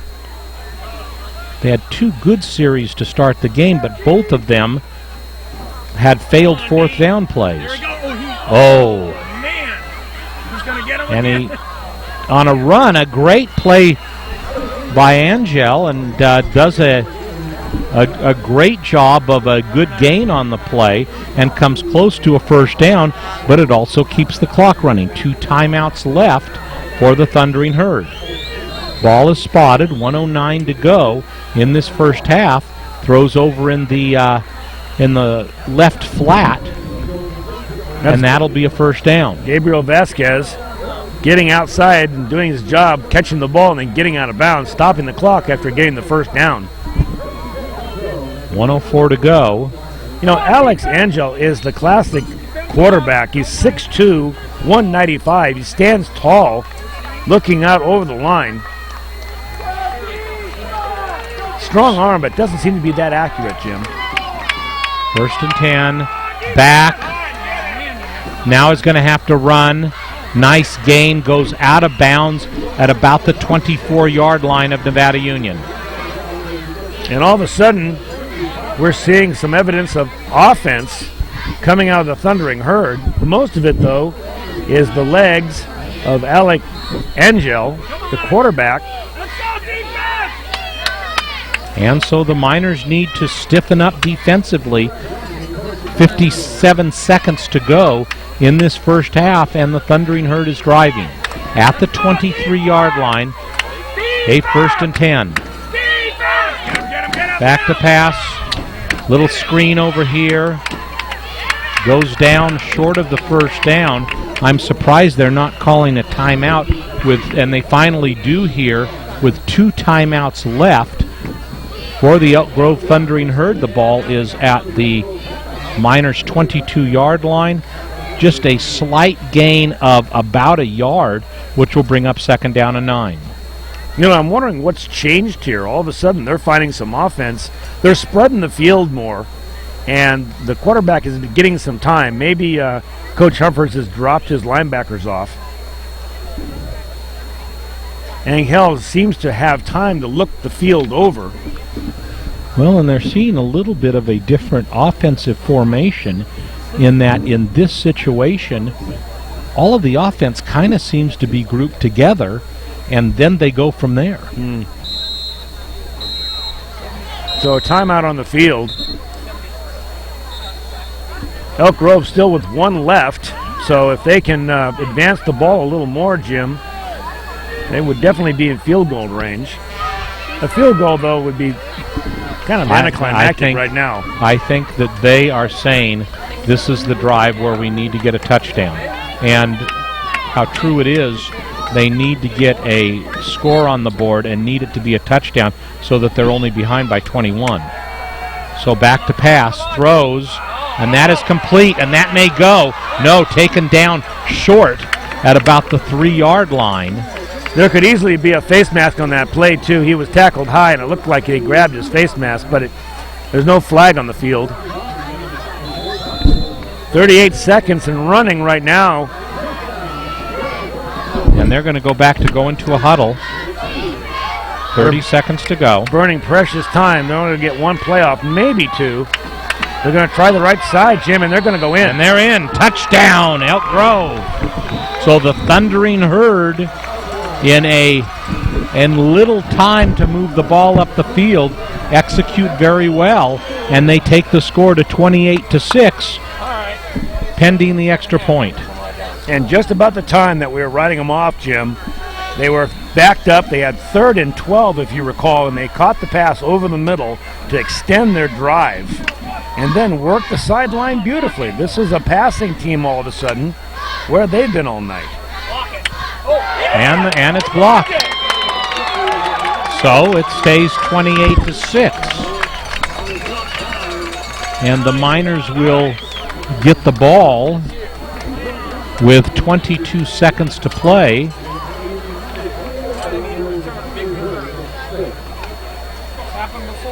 Coach Humphers, you can see him on the sidelines rallying his team, talking to them. Here's the play. Here's the touchdown. Good block inside. That's number 9. That's Zamora. And he seals off, allowing his runner to get in there. So Robards hits pay dirt for the Thundering Herd. And that makes it 28-6 with 22 seconds to go. If you had told me that they were going to score on that drive, Jim, I'd have given you some long odds. I will tell you this. If you had told me that with 22 seconds to go, Nevada Union was going to be ahead 28-6, that also would have surprised me.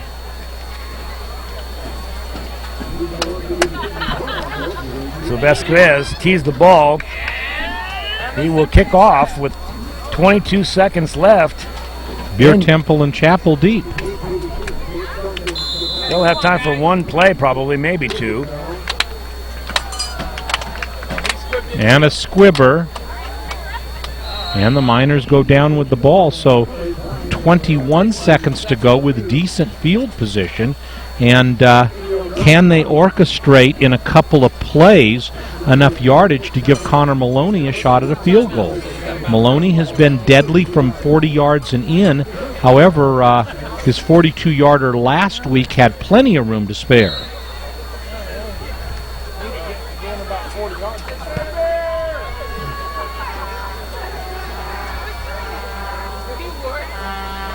Hands the ball off. Eric Niederberger. Niederberger hit, not much of a gain, and then is taken down, and that may be the last play of the first half, and it is.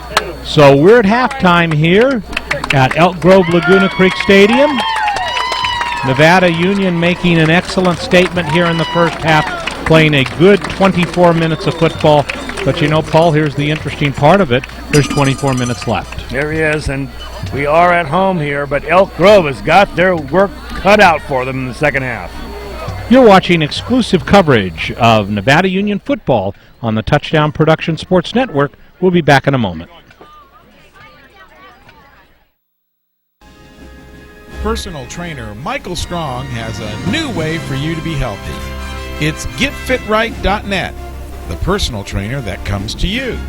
Speed, strength, agility, and stamina can all be increased with regular workouts, and Michael Strong tailors each one to you. So be healthy with the help of Michael Strong and GetFitRight.net. Woo! in Grass Valley. The Hauser family reminds you if it's round, rubber, and it rolls, then you're sure to find it at Plaza Tire and Auto Service. From regular car and truck tires to small specialty tires for your trailers and golf carts, you can trust Plaza Tire has the tire for you. They stake their reputations on it every day. Plaza Tire and Auto Service. Auto repair done on your schedule, not theirs. in Penn Valley, Nevada City, and in Colfax. The Painter family has been taking care of feeding Nevada County families since 1959, and in October we'll celebrate 50 years of service to you. At both locations of SPD, you'll always find USDA choice beef and a full-service meat department, a complete deli section, produce department, post office, and everything else that makes SPD so special. SPD Markets, hometown proud, where your neighbors shop. PNC is your neighborhood home and garden center for both builders and consumers. They carry everything you need. In their garden center, you'll find a complete nursery along with expert advice on trees, shrubs, perennials, and garden enhancements. They're open 7:30 to 6 Monday through Saturday and 8 to 5 on Sunday. So start right, start here at PNC True Value Home and Garden Center in the Fowler Center, Grass Valley. Your car or truck is an extension of your personality. Chuck Cavros knows this, so Top This delivers truck and auto attitude every day with in-store displays featuring thousands of products from WeatherGuard, DZ, bracket truck racks, along with a large selection of aftermarket performance products, all from the top manufacturers. So give your car or truck the attitude it deserves at Top This Truck and Auto Accessories. All right, see ya. All right, bye. And so let's take a look at the last play of the first half, where Elk Grove came up big as they needed to, with the Miners taking a look at one last play to Eric Niederberger. Pitching the ball outside. They're going to let Niederberger go around the left side, and boy, what a load this kid is. He is really a big ball carrier. Nice defensive play, though, coming in. Big hit coming in. That'd be number 26. That's Zach Stroth. He's also their sack leader. Well, and I'll say this, too, about Eric Niederberger. A good first half for Eric. Of course, got the Miners going with that first offensive score to make it 7-0. But Niederberger, just a very, very nice athlete, very good to talk to. Is as good on the field as he is off of the field. So kudos to the Niederbergers for how great it is to work with Eric. It looks like it's senior night tonight for Elk Grove, probably their last home game of the season. However, with that said, you don't see the players. You're really only seeing the parents. So we may be wrong. But as the celebration continues here, Nevada Union leading 28-6. We've got one half under our belts and a pretty positive first half for the Miners. Let's talk about them defensively for a moment. They start off with two drives that they stop on fourth down, and it isn't until late in the first half that Elk Grove's capable of scoring. That's true, and Elk Grove actually, Jim, had an opportunity. Had they been able to be successful on one of those first couple of drives, this might be a whole different ball game. They were driving the field, they were penetrating, they were breaking tackles, they had energy, and then the NU defense cut them off before they could score, and that was a big turning point, although we may not have known it there early. Kirby Hopper there. We'll be back with the analysis of the offense in just a moment. We'd like to remind you you're watching exclusive coverage of Nevada Union football on the Touchdown Production Sports Network. You're always close by your neighborhood Ace Hardware in Auburn, located on Highway 49 at Luther Road and locally owned and operated for the past 12 years by Mike Ryan and his family. Neighborhood Ace has teamed up with the buying power of Ace Hardware to bring you the largest selection of products for your home and business. And at Neighborhood Ace, they're always ready to talk about the latest Hillman victory at Neighborhood Ace Hardware. Purchasing a used car is better for the environment than buying a new one. That's right, the energy it takes to create a new automobile versus one already built is substantial. So when you choose a used vehicle from Keith Perwin and Todd Slover, you're helping the environment by consuming less energy. At Pioneer Motors, Every car is hand-picked, Carfax checked, inspected, and detailed. Pioneer Motors, 1611 Main Street in Grass Valley. Chan, Moon, and Kirschbaum welcome you to their Grass Valley location. Using Optimap technology, Chan, Moon, and Kirschbaum offer complete eye examinations and can treat any eye condition. They then fill your prescription and grind your lenses in-house, offering a wide selection of frames and contacts. Chan, Moon, and Kirschbaum, protecting your most precious gift of sight. 360 Sierra College Drive, Grass Valley. Gold and silver are more important as a part of your investment portfolio more now than ever before. There's inflationary pressures. China alone could push the gold price more than double from $1,000 to $2,000 an ounce. Hi, my name is Jason Hommel and welcome to the JH Mint. Here at the JH Mint we have all sorts of gold and silver. We have about 200 ounces of gold. We have about 20,000 ounces of silver or more in stock. We also assay or scrap gold jewelry and placer gold, and we will be here for all of your gold and silver investing needs Monday through Friday, 10 a.m. to 5 p.m. Mike Bratton is the neighbor you can count on for your most important insurance decisions, 24 hours a day. The first step begins with a phone call. Hi, I'm Mike Bratton, your good neighbor State Farm agent, and I look forward to hearing from you. Since 1984, my team and I have been educating clients and developing long-term relationships through personalized and professional guidance on their insurance programs. We will put you in the driver's seat and strive to enhance each encounter you have with us. Like a good neighbor, State Farm is there. Next, Paul. Okay. And we'd like to tell you that this is also being underwritten by Hanson Brothers Enterprises. Hanson Brothers knows the requirements for a beautiful home, and it all begins with a good foundation. Hanson Brothers specializes in site preparation and placement of underground utilities and septic systems. Then you can add some drainage, pave the driveway, do some concrete work, and finally finish it off with topsoils and garden enhancements. It's all right there at Hanson Brothers Koufax. At Hanson Brothers Construction and HBE Rentals and Hanson Brothers Koufax, no project is too small. It's coming up, the 4th annual Michael Bratton Turkey Trot. Mike and Robin remind you to mark your calendars for Thanksgiving morning for the 4th annual Turkey Trot at Nevada Union High School as they honor their son, Michael Bratton II.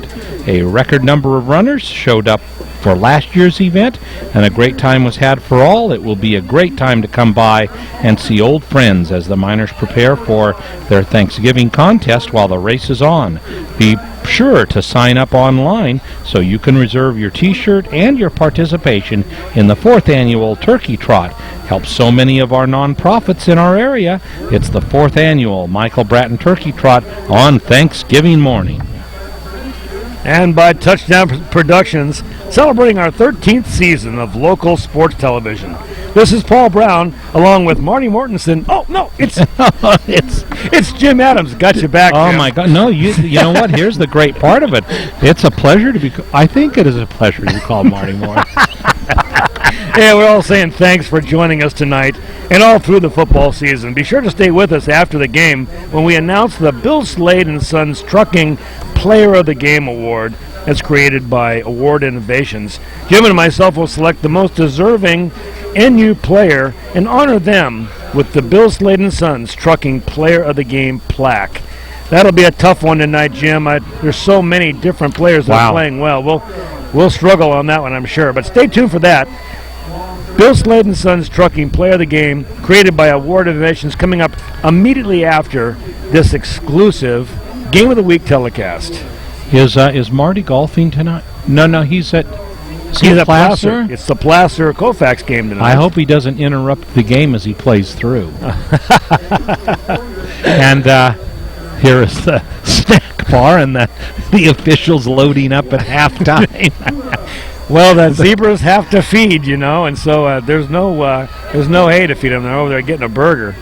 And so there's a look at them. Gil, go back and show the Miners here at halftime. Kind of a unique situation. You see the offense on one side and the defense on another side, and Dave Humphers kind of shuttling back and forth between both sides as the senior night festivities wind down here at Elk Grove Laguna Creek. He has to be happy with the performance that he saw in the first quarter. He set several goals for the team this week, playing with good intensity, hanging on to the ball, and scoring from the get-go. They scored from the get-go. In fact, they scored 4 times in the first half. I believe it was 2 in each of the first 2 quarters. So a great performance. And next week, Nevada Union plays their final regular season home game. If they're able to prevail here and if they're able to win next week, then the Miners will be in a great position to enjoy some home games throughout the playoffs. Davis comes calling. Davis with not a very good quality team, kind of on the same lines as what we saw if you watched the Valley game. So we'll be with you live, though, as part of the doubleheader next week. And our other crew will be Placer at Whitney. And wow, Paul. Now, Paul, where are you going to be next week? I'll be Placer at Whitney, I think, Jim. That's going to be a juggernaut of a game. That will definitely be the rematch of the championship game. I'd actually love to be with you here at NU, but that Placer-Whitney game, that is going to be a fist fight. They're going to come to the middle of that field, and they're going to start going at it, and who knows who's going to win. Well, and interesting, I think you've made the wise decision, because Nevada Union's game next week has all the makings of being a bit of a ho-hum game that is over by halftime based on the weakness of the Davis team this year. And so you're going to be able to see a game where Placer, who narrowly lost in the big game against Lincoln last week, wasn't it, Paul? It was. It was a wonderful football game. 2 excellent football teams came together, and in the last 4 minutes of the game, it was decided, and Placer did go down to that Lincoln team. Nobody, I suspect, Jim, thought that Placer was going to lose that football game. I certainly didn't. They were such a juggernaut all year long, showing great offense and defense, scoring a lot of points, and that Lincoln team hung around and hung around and hung around, and finally just took them at the very end. It was a wonderful competition. We'd like to remind you that all of our games throughout the season are available on the internet at www.nevadacountytv.org. You can watch the games live, or you can watch them on demand. So sit at your computer with excellent quality feed, and you can watch Nevada Union or Placer or Bear River play in the games of this season. Sunlink Channel 11, NCTV Channel 13, of course, carrying our games, our Saturday, Sunday night doubleheaders. Saturday this week, if you're watching this game, on Sunday night you're going to have a chance to see the Placer-Colfax game. Tomorrow night at 8 o'clock on NCTV Channel 13. So wall-to-wall coverage for Nevada Union, for Placer, for Bear River. We're going to go all around Placer and Nevada County to bring you the best in football throughout the course of this 2009 season. And you'll be able to stay with us right through the playoffs, whether you're a Hillman fan or a Miners fan.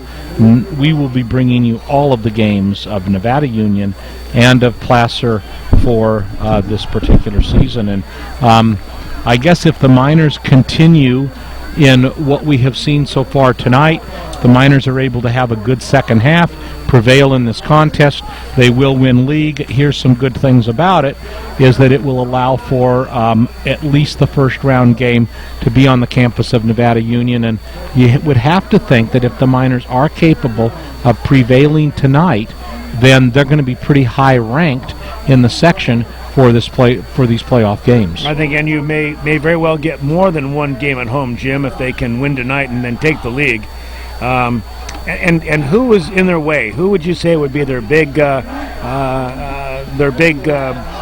fence to hurdle, if you will? Well, I think that it all comes down to St. Mary's. St. Mary's of Stockton is a team that the Miners have played on several occasions, and that is one tough squad. That would be the championship game. That would be the Stockton representative versus the Sacramento representative.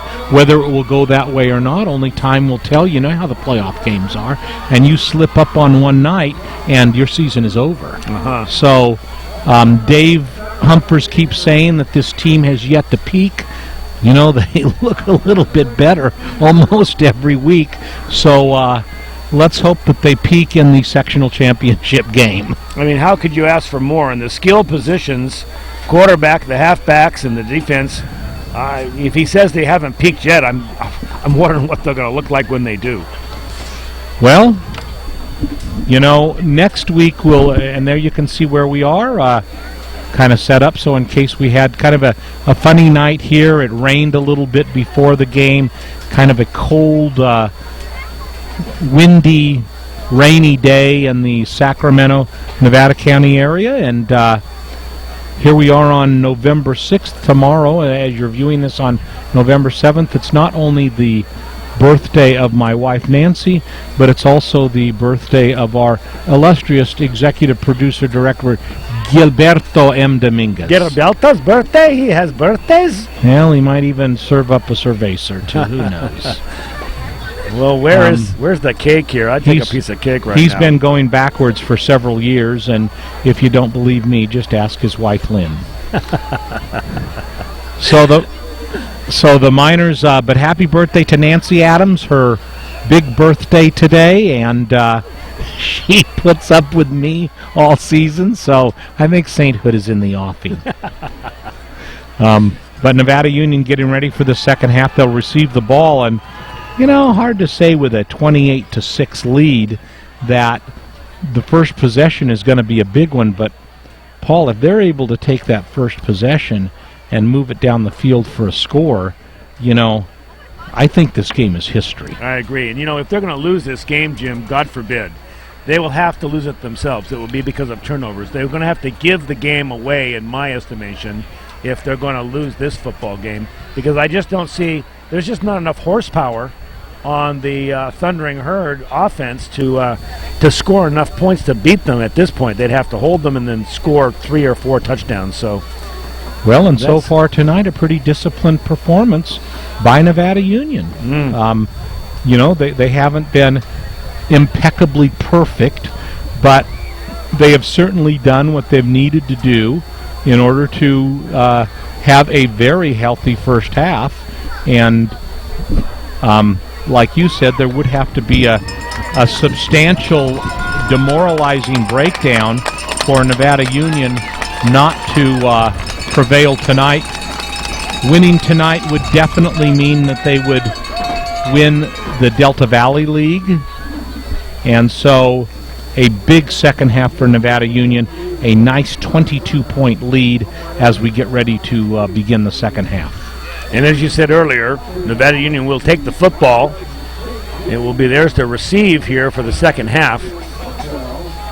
Now, I don't see as many NU games as you do, obviously. Is this a strategy that Coach Humphers generally will go with? He'll usually kick the ball away to start the game and then receive the second half? Absolutely. Dave prefers to, if they win the toss, they defer. If they lose the toss, they hope that their opposition wants the ball first. He likes to go on defense first and then start the second half with the ball, no doubt about it.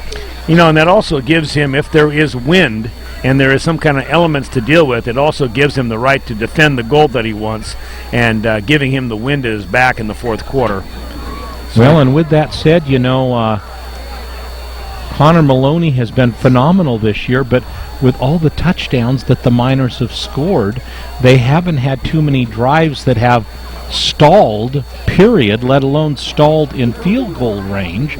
And as a result of that, they've amassed a large number of touchdowns this season. And you have to wonder, what will the Herd come out with to start this second half? Will they perhaps try an onside kick saying, hey, we've got to get the ball out of the chute here? And there you see the Miners with 14 points in the first and with the second. I knew this game was going to be good because Jason Slade's sister, who sits right next to us, is much more animated tonight. Come on, guys. Come on now. And there's the reverse. This is Chris Beer Temple. Beer Temple trying to find a hole. Chris ran a punt back last week for a touchdown, but this one is going to get to the 25-yard line.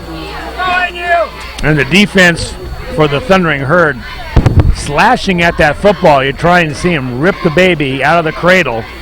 as the back goes down on the ground. That's what they need. They need to find some way to get that ball away from this offense. So here the Miners go. Big drive to start off the second half. Brogan Jantz under center. Hand off to Drew Hoskin. Hoskin stutter steps, tries to find a hole, and picks up about 4 yards on the first play from scrimmage to start the second half. No hurry. Coach Humphers sending in the play with Brogan Jantz. A good, long, sustained drive, I'm sure, would be best possible scenario for NU. So a 2nd down and 6. Hoskin in motion again, but this is going to be leading the block. Oh, a nice block by Jason Slade as he turns the corner and gets first down yardage. Jason Slade with a huge block on that play, sealed off that side, and it allowed Jantz to scamper for a first down. Boy, you like to see that. That was a classic block. Slade went out, set himself, and laid the lumber right on the defender. You don't have to give Brogan Jantz a lot of room, but just a little bit of a seam, and he'll find his way for an extra 5 or 6 yards. I'll tell you, the most dangerous scrambling quarterback I've seen at the high school level this year. Hoskin again in motion, and this time Hoskin does get the ball. See if he can turn the corner, and he does. Gets some nice yardage, picks up about 6 yards on the play, and that keeps the clock running. Now let's look at Jantz. You gotta like this. Now watch the way that he runs too. He runs always by turning. Now watch him turn upfield, but then he can go left, he can go right. Now watch this block. Pop. Gotta love that. And then Jantz looks inside and then looks outside. I would say he has a tendency to run out of bounds. I think that's a good idea for a quarterback. Back to live action. Rolls left this time, finds an opening, gets a first down at almost midfield.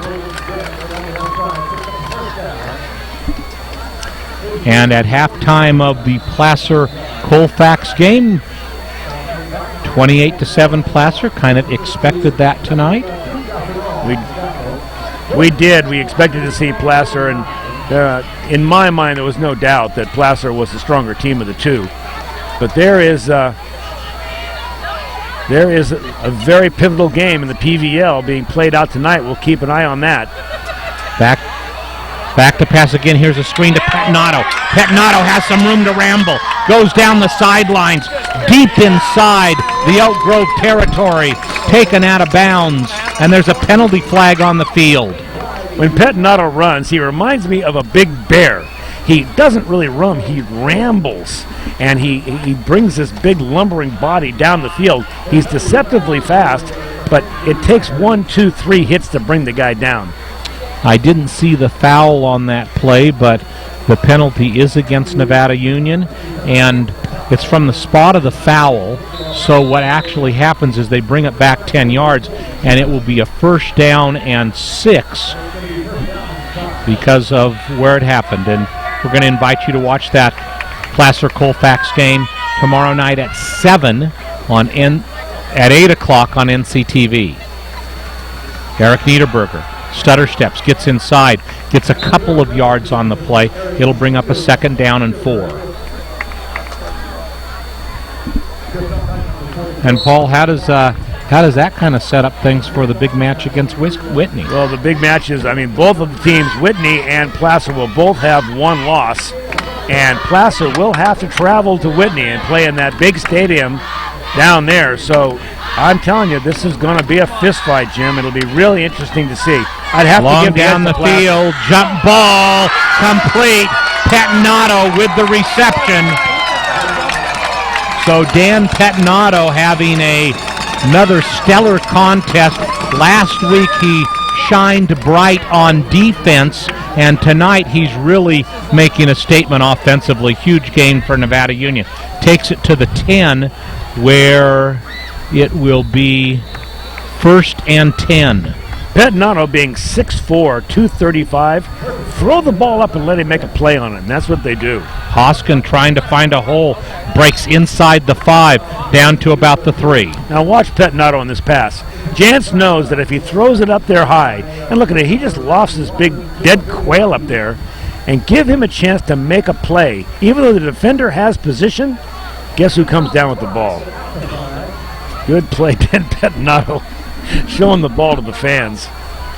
Miners with the ball at the 5. It'll be a 2nd down and 5. I believe they can get a first down. Look at this, though. Jantz fakes everybody out, and it's a touchdown, Miners. Brogan Jantz sent Hoskin to the right side.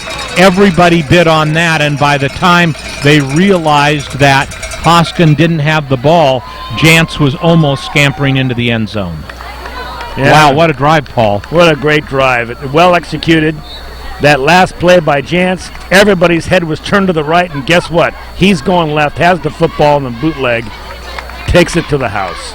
Spotted, kicked, and good.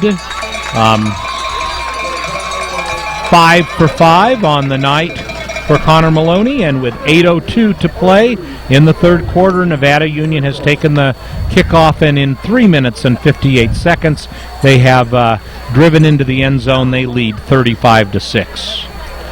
And the sidelines there for NU, they look pretty confident in there. Coach Humphers continues to coach, but this game is pretty much in hand in my mind, Jim. Paul, pretty quiet over on the Elk Grove side of the field.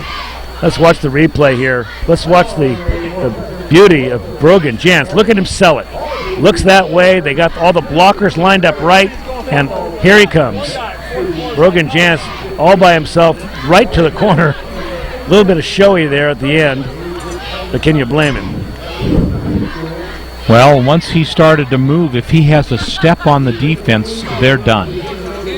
And Gil, if we could run that one more time, the beauty of this play as they set it up is the fake and how the blocking takes place to the right.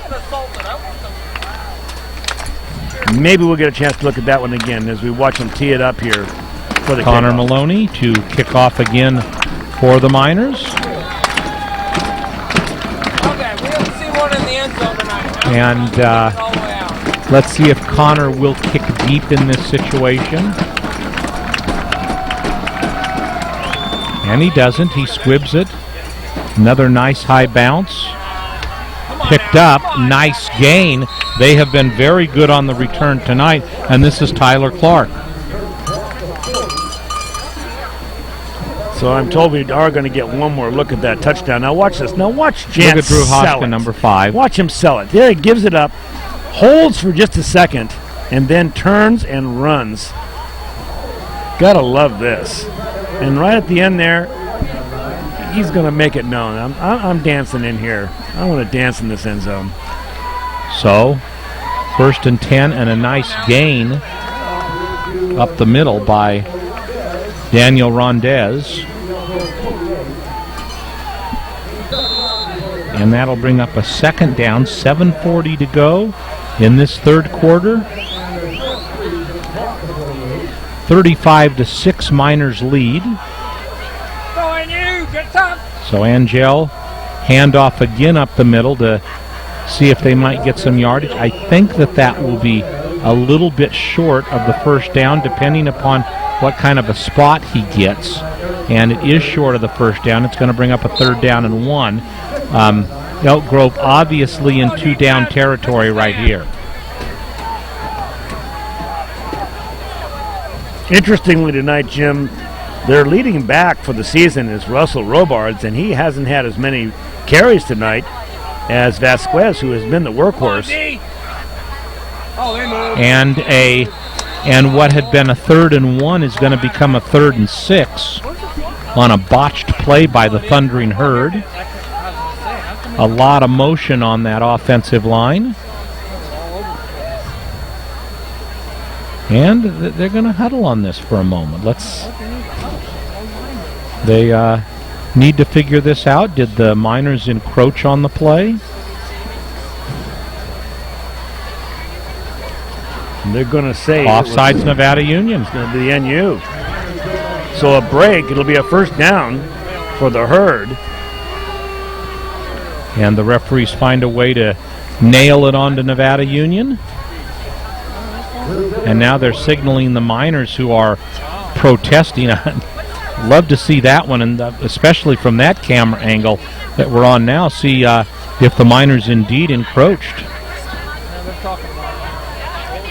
Well, rarely do you see officials in any sport talked out of a call, and they're rallying back around it. Earlier, Jim, we saw and them they're picking up the flag. That's the second time we've seen that tonight. Paul, they can't pick up the flag. Look at all the motion that was there. It's either offsides or it's motion. It can't be neither. It's one or the other. With all that movement, it's got to be one or the other.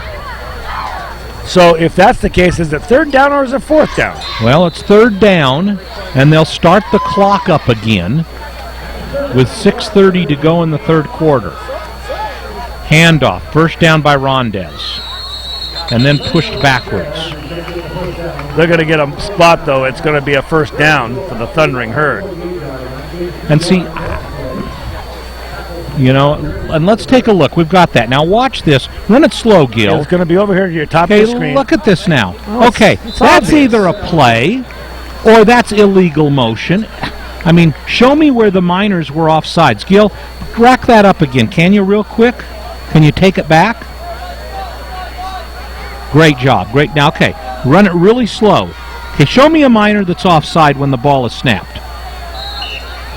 Look at, there's no Miner movement. No, nobody's offside. There's nobody's offside, so picking up the flag is the correct call. Well, why? The ball was snapped. It's either a play or it's motion or it's offsides. Right. So it should have been fourth down. Well, the wonderment of officiating in the DVL this year. So now we have a second down and about 8, and well, they'll probably call that one on Nevada Union too.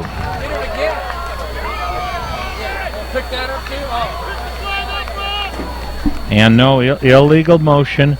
Gil reminds me in my headset that they are trying their best, and this experienced crew doing an excellent job. Jim, here. Does that sound better, Paul? Have a little water here, Jim. Can you put a little something in it? Well, the good news is the clock continues to run. 5 minutes and 10 seconds left here in the third quarter. And the 4 touchdown plus 1 2-point conversion also helps the situation a little. So handoff up the middle, and that's not gonna. That maybe is gonna get a yard as a helmet flies off of I think it's Eric Niederberger. It looked like Eric when it flew off, and if it's a number 15, it is, but no. It is number 77, so a Luca Fisterol, and Luca has had a great season for Nevada Union with some of the strongest hits that we've seen by the Miners this year. Clock continues to run, 4:24, big third down play, third down and 12, probably a passing play, and down he goes! Niederberger again comes in undefended. Niederberger had a 0 on his back, Jim, because Niederberger just came in and speared him. Nobody touched him. That play didn't have any chance at all of developing. And you talk about a thundering herd. The Miners look more like a thundering herd tonight.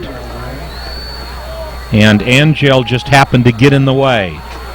So fourth down, and what looked like a promising drive for the Herd ends up stalling out again, Jim. And the ball's kicked away. And nobody's going to take this. Almost hit a Miner in the leg. As almost tipped by Brock Krause. There's a flag in. Now, I didn't see that. Did you see that, Paul? Well, there was something going on. I think it was something more than how you doing, bud, going on in the middle of the field there. Well, if this is a penalty against the Thundering Herd, it will take the ball from the 15 to the 30. And if it's against the Miners, it will trap them really deep in their territory. They're going to pick it up. And another, there's 3 flags on the field, but all of them are meaningless. So 3 people saw something, and they decided to pick it up. So NU will take over. So on their, but the gods are shining down on Nevada Union tonight. So here we go, 1st and 10. Brogan Jantz still in the game, single backfield. Takes it on his own call, goes around the right side, pitches it back to, I believe, Jason Slade. Or no, Eric Niederberger. Niederberger taking the option play. Jantz running to his right, and then at the last second pitches back to Niederberger. Interesting play. I don't think I've seen that one for a while from NU, and resulting in about a 6-yard gain. And it keeps the clock running. The officials now, even though he ran out of bounds, good call by the officials to keep that clock running. How did that sound, Paul? I'm loving it. So here we go, back to pass. Oh, right there. Nothing, but here comes the scramble. Breaks by one man, now needs a block or two, hurdles another man, and gets to about the 36-yard line of Nevada Union. And that's the reason we gave Jantz player of the game last time you and I worked together last week, Jim. He's not only is he exciting to watch, he's so effective in the open field. I'm really surprised that a Division I school hasn't looked at Jantz. Well, that's yet to be determined. That's so true. I'm not sure the section has heard the last of the minors, so we'll see what happens. Looks over the middle, is going to need to scramble again, and there he goes again up the field. Gets about 5 yards on the play. See, and like on that scramble there, he decides to slide. He just makes good decisions. You don't see him get rattled too often. So here's the play. You can see it. And as he scrambles and releases, seems to be able to pick his spots, working to the inside of the field. And there's one broken tackle. Let's count them. He likes to work to the sidelines. And you see it again. There's and again. another one that he did a nice little hurdle. Unfortunately for the hurdle, it took him down. Back to live action. And he's going to have to go again. Breaks up the middle. This is going to be a huge gain. Cuts back and gets inside the 40 to about the 37-yard line. And I believe if you take a look at the stats on the season, he's got to be the leading rusher for Nevada Union tonight, you would think. Tonight certainly is, but for the season, actually, it is Drew Hoskins being the leading rusher with the most carries and most yardage. But Jantz isn't too far behind. And Jantz may eclipse it tonight. He may move to the leading rusher. He's taken the call on the last several plays, but before this play can develop, flags fly. It was a was supposed to be a handoff to Jason Slade, but instead it'll be a 5-yard motion call against the Miners. Rushing statistics from Max Preps for NU. Hoskins has 541 yards, and then second would be actually Jason Slade with 425. Brogan Jantz with 423, so about second. Back to pass. This one may be tough to get away from, but he does. He's going to turn a negative into a bit of a positive. On that first down play, gains about 2-3 yards as they corral him, and that will make it a second down and 13. And the clock will wind down here to end the third quarter. I don't know that they'll even try to get a playoff here, Jim. They don't need to, and they probably would be best served to just let the third quarter elapse and move on into the fourth. Another successful quarter of play for Nevada Union. The only thing they didn't do that they've done in the previous two quarters is score 14 points. They only scored 7 in the third quarter, but that's only because they had the ball once. That's true. So a grinding third quarter. We are done with 3 here at Elk Grove Laguna Stadium, and Nevada Union leads 35-6. So There's your division champions right there, Jim. I'm going to go out on a limb and make that prediction. Well, and here's the thing. We talked about what would allow Elk Grove back into the game, and we said, a series of errors, a total collapse, and the interesting part about it is the Miners played another good quarter of football. And they're holding on to the football too, Jim. They're really not allowing the Thundering Herd to get the hold of the football to do any scoring. Not that I necessarily could do anything if they did, but tonight it's been all NU, and they have just been a very physical, disciplined team. They deserve to be champions in my mind. Many times Dave Humper says, get on them early, get a big lead, and if you get on them early and get a big lead, the game will quickly take care of itself. That's kind of what happened tonight. It is. It certainly is. We got 1 quarter left to play, though, Jim, and I think we'll probably start to see some reserves come in for NU. Well, you'd think so. They might want to wrap up this drive. We take a look out there, and Jantz is still in the game, and Jason Slade and Drew Hoskin. So a lot of the regulars still for the Miners in as we commence the 4th quarter.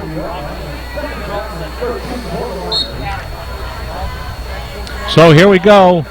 4th quarter of play.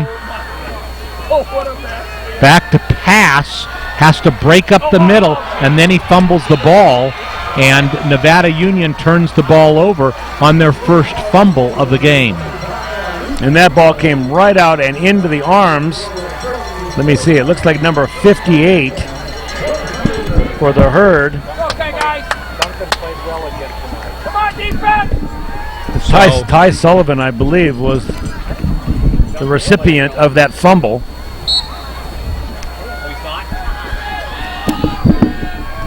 And the Herd will take over on offense. Come on, D. So back to pass over the middle, long pass, and that's going to be completion. So Dylan Gordon on the reception. Hold him, guys. Going to the hurry-up offense. And so at 1st and 10, Elk Grove in Miner territory.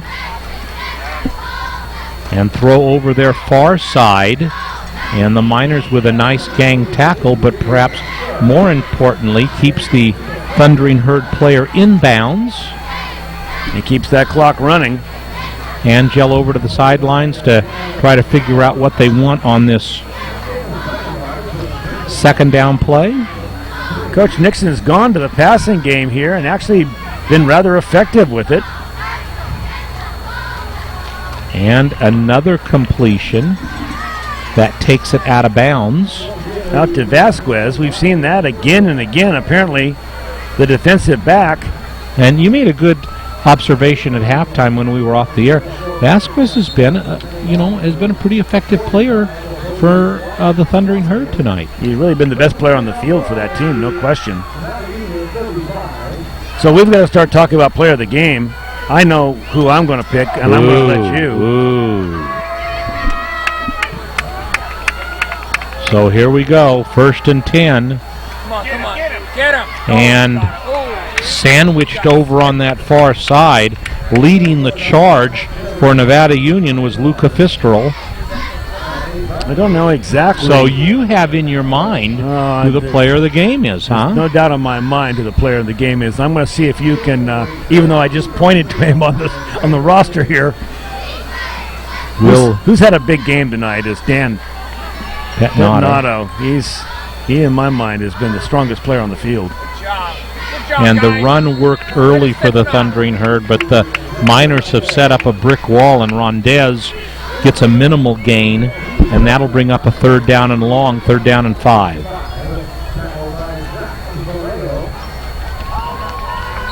For some reason, Coach Nixon has decided to go away from what's been working.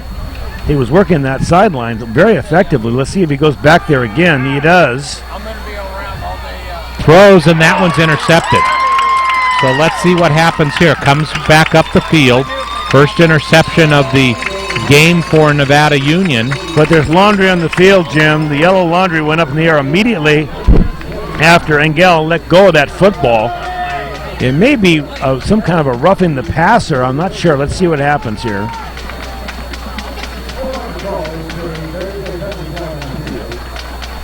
So I believe that interception was by Bodie Winiger, but they're talking to Nevada Union, and I believe that Nevada Union is just going to have to decline this penalty, and they will then get the ball on the turnover. Now watch, when Alec Engel rolls out like he's doing, he's not nearly as effective as it is a pocket passer. And he throws that ball rolling out, doesn't throw it very well, right into a crowd. And that is Bodie Winiger. Bodie back this week after being out last week. His first interception of the year, and the Miners totally healthy tonight. But they're going to give the football back to the Herd. Well, it's a 15-yard penalty. Come on, get him! There! And another flag comes into the backfield. And you would think that that would be holding, but pretty difficult to predict what it might be. Engel looked right at his receiver. No question about where he was going with that football. There were only two receivers in the pattern. And they're going to march backwards. It will be a hold, it looks like. So hold. This time it's against the Thundering Herd. That'll make a 1st and 20. 9:49 to go.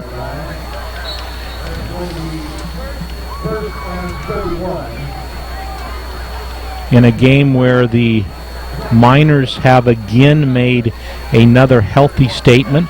This Thundering Herd team led Laguna Creek 30-0 a week ago. And there's another huge sack. Gang tackle, and I think the ball fell out. Let's see what happens here. And Zach Vallejo with the big hit that started off the sequence.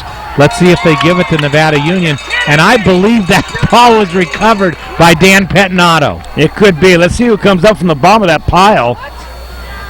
He already brought it out. Here it is. Yeah, Pettinato. He is having a monster game tonight. Receiving the football and playing great defense. And a flag comes up now against the Miners. And first off, would love to see the replay. The fumble has been negated. And I believe that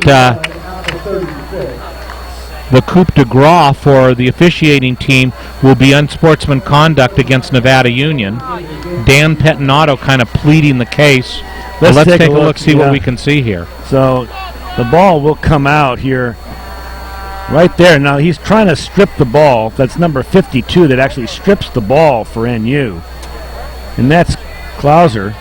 Was hard to tell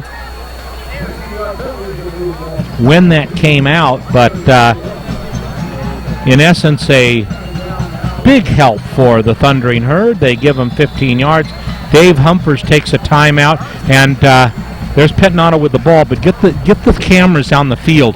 Look at, for the second time this season, which you very rarely see these, there is Dave Humphers out having a discussion. Pull back a little, Gil. They're out having a discussion with almost the entire officiating team and trying to explain it to him, and I have never seen Dave do this before, but I've seen him have to do it 2 times this season. So the second time this year that he's had to come out and say, come on, guys, what the heck is going on here? Well, tonight we've seen a first in my mind. Rarely all year you might see them pick up one flag and wave it off. Tonight we've seen it 3 times where this crew has gotten together and they have decided that there was no penalty and they've picked the flag up. Dave, one of the calmest and most professional coaches that you'll see, but this officiating crew has struggled a little bit. Yeah, maybe it has. And there Dave shakes his head as he walks away. So, with 9:08 to play, that's going to be a 2nd down and 16 now.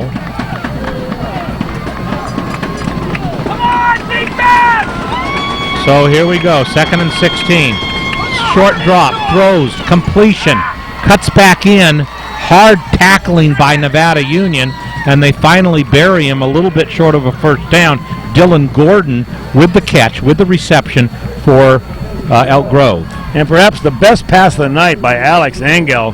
He threw a dart in there between receivers. Actually threw that football in there before his receiver cut. And that was a little ray of light for his night and his performance.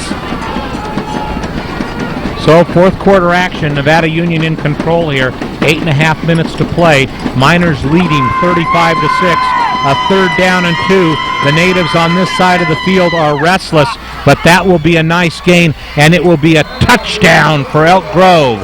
Russell Robarts with the carry. The Thundering Herd score, 8:17 left here in the fourth quarter. Gives the fans across the way something to scream about. The Herd hasn't had that many big plays tonight, but does manage to get in the end zone. We'll try for their extra point. And the Miners on that drive killed themselves with penalties. And let's see what we've got now. I think we have an injured Miner player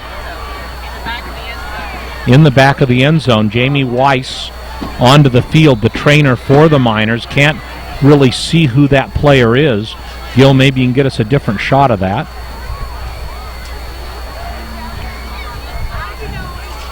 But the clock is stopped momentarily. Coach Humphreys walks over. They're on the left-hand side of the field out of our picture here.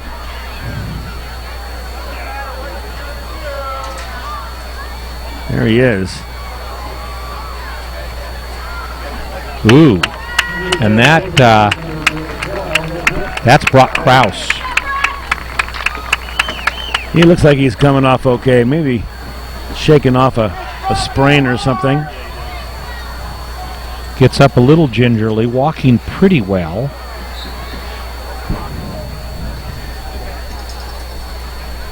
And Jamie Weiss wants him over on the trainer's table. Brock doesn't want to go over there. But here comes the attempt at a two-point conversion. Rolls right. Looks like he's going to run with it. And he does, and it is successful. So that'll make it 35-14. So the Herd getting 2 points after missing their conversion kick in the second quarter. And I guess, Paul, you'd have to, the hands unit would have to go in and look for an onside kick. Yeah, you'd certainly think so, wouldn't you? Here's a replay of conversion, I'm assuming. No, this is the touchdown, yep. Good blocking up front. There's a big old gaping hole. Allows him to get through. A lot of the offensive linemen just standing around. That's, you can tell it's late in the game here, and when the offensive linemen are watching the back, that's a bad sign. Looking for Brock Krause, but he's trying to walk it off here on the near side of the field, right down in front of us to the right. And looks like he's walking better, so Brock should be okay. Run it back.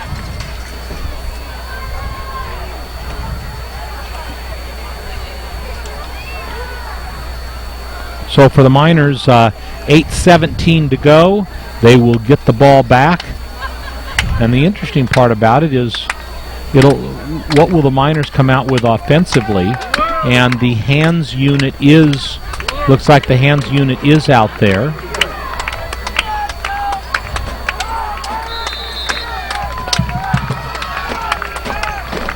And so there is a shift. So here we go. And it didn't go far enough, but let's see if they throw a flag. And that obviously did not go far enough, but I don't see a flag on the field yet. I think it's a moot point. The one official is standing there. You see him standing there showing where the ball went, but tell me why he didn't throw a flag. It didn't go 10 yards. Why is the flag still in his pocket? Well, another wonder of the night. Or maybe it's not a penalty. They just take possession at that point. So a first and 10 for Nevada Union. Best field position of the night to start a drive. At the 49, handoff, stutter step, nice gain. Drew Hoskin on the carry. Hoskin's had a big night tonight. Being a workhorse for the Miners, continues to carry the ball. And the running game now takes over a little bit, and hopefully they'll be able to grind it out here with less than 8 minutes to go in the fourth quarter. Miners safely ahead by 21.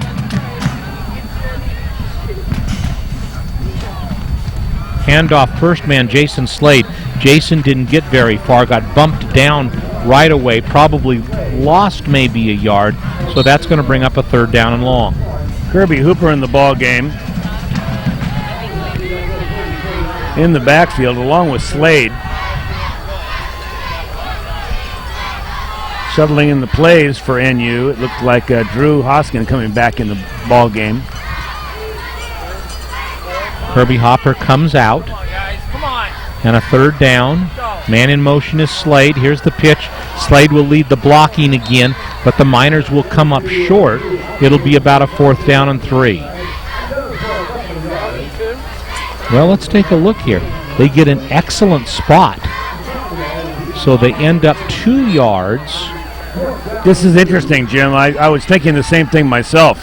Do you punt the ball? Your defense has been holding, and you've been getting yardage. This is, I would say, better than a coin flip that they're going to get 2 yards. Looks like I don't see the punter on the field. I think they're going to go for it. So Chappell goes out far side. 2 backs in the backfield. Hard count and calls timeout. Yeah, the herd was, they had that one smelled out. So they try to draw the herd off. 6:22 to go in the fourth quarter. Miners take their first timeout of the second half. There they are as they get a breath and a drink of water. And you'd think that they would come out in punt formation, but who knows? Brogan Jantz, the quarterback who's had an excellent night, is also the punter for the Miners. I don't see there's any reason that they would do something so flamboyant as try a fake punt or something, Jim. I'm sure Coach Humphreys, in his mind, he's going to punt this football, try to put it in the corner, and just make his stand. 6 minutes and 22 seconds left. 35-14. Time will tell. So Jantz in the huddle. And the Miners come out in offensive formation. Well, I guess I was wrong. Well, let's see. Niederberger in motion. Throws long, out in front, incomplete. Oh my gosh. Duncan Chappell again led just a bit too much, and they go for broke on 4th down on an incompletion, and for the first time this evening, the Miners will turn the ball over to Elk Grove on downs. Duncan Chappell, that ball was perfectly thrown, Jim. Right on the money. It just got through his hands, and he is down on the sideline shaking his head right now. That was 6 points. What a play call. 1st and 10. Let's go, D! Back to pass, throws over here, complete, out of bounds. Oh no, keeps the clock running. Well, we've got that Duncan Chappell pass on replay. I'd like to see it again. He was so far out in front, he must have put some kind of move on that defensive back. So a 2nd and 5, inside of 6 minutes. Far side, first down yardage. Miners having a little bit of a hard time taking Russell Robards down. Robards into Miners territory, in fact, inside the 45. And it'll be a 1st and 10.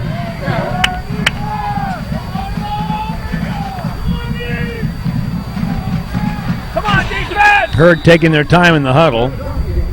And the clock begins to run again. 5.5 minutes to go. Come on, guys. Nice gain. Finds the hole. Daniel Rondez with the carry, and the Thundering Herd again moving the ball against this Nevada Union defense. Daniel Rondez has been a very effective back for the Herd tonight, getting a number of carries. He's a load. Once he gets going, takes him a few steps, but tough to bring down. Handoff, shorter gain on this play. Russell Robards with the carry. They started off the game with a lot of carries to Robards, and perhaps in the waning moments, that's how they'll finish it off. Less than 5 minutes to go, 4:48. Robards checks out on the play.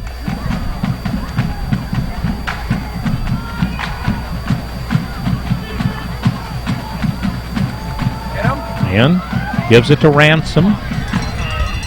Ransom taken out of bounds after the play was strung out to the far side of the field. There's a good shot of Dan Pettinato and Eric Niederberger. Justin Fike. Juan Espinoza, number 33. Good defensive effort tonight by the Miners. 4.5 to go. And that looked like it was motion against Elk Grove. And you know, Jim, this is exactly the place in the field that Elk Grove seems to stumble. They get down here just close to the red zone, and then they keep shooting themselves in the foot again and again and again. Good observation, Paul. That is the way it's been tonight. Every time it seems like they can't seem to get past the 25-yard line. So a third down and short becomes a third down and long. We'll take it from a third and 2 to a third and 7. Come on, Miners! Good defense! Pressure on, pressure Back on. to pass, throws and gets a completion and out of bounds. I don't know that's going to be enough. It's going to be close. Let's see if the receiver went far enough to pick up the first. He didn't. So it's a fourth down. And the reception by Vasquez, Gabriel Vasquez, who we've talked about tonight. So it's a fourth down and 3. The pitch inside, first down. Nice gain by Dion Ransom. Dion Ransom, the sophomore, carrying a heavy load for a sophomore all night long tonight, gets the first down. And Chris Beertemple is down on the field. We saw him limping a little bit earlier, and now Doc comes out on the field, and Beertemple, a big part of the Miners' special teams and a big part of the defense. So let's take a look here. At this stage in the game, could it be cramps? Looks like it. Trainer Jamie Weiss. Yeah, they're rubbing out his calf. A cramp comes on you, not much you can do about it. There he goes. It must have been a cramp on his leg. He'll have to come off now. You know, this is the time of the game, Jim, that I'm thinking if I was the coach, I'm taking some of my key players out. This game has been decided. You don't want an injury to a very key player with nothing on the line. Especially, you know, you've jumped this big hurdle here tonight. Next week you play Davis. Come on, Paul, that's not going to be much of a game for the Miners. Sure. Especially with Davis having to come up to Nevada Union. And then you've got to have everybody ready for the playoffs. Only Jake Arnold, the very talented player for Nevada Union, out with a broken leg for the balance of the season, and the only injury really that the Miners have. You know, that's key to making a long run into the playoffs. So you've got to have all your key players. You've got to have your skill players. They got to be healthy. And like Coach Humper says, you got to be peaking. It's your team has got to have continually improved game after game after game to where they know and they can predict what each other are going to be doing. Live action now. 3.5 minutes to go. And looks like there was a fumble on the play, and Miners recover the ball. Wow. So let's take a look at that fumble. And the Miners come in now offensively with 3:24 to go. We do have it on replay, I'm told, by Gil Dominguez. We'll take a look. The clock is running. Let's take a look, see if we can see this. And he has a good hole going up the middle, and just there it is. The ball just is squirting out. Ooh, and nice recovery by Juan Espinoza. So here we go back to live action. Handoff up the middle, but a very short gain by Jake Tilley. So Tilley in to see a little bit of action, the junior running back for the Miners. A lot will be expected of Jake next season, and the clock has been stopped. Now we're getting some reserves come in. Here comes number 81 for the Miners. It's Jason Hebert. He'll come in. And Pettinato comes out. Jason Slade comes out. 2.5 minutes to go. And movement on the offensive line for the Miners as that will take them back another 5 yards. And several of the fans now have left for the long drive back to Nevada County. I'll be on the road tonight to San Jose, taking in the San Jose Sharks game tomorrow against the Stanley Cup champion Pittsburgh Penguins. And a handoff here to the right side. Drew Hoskin continuing to carry the ball.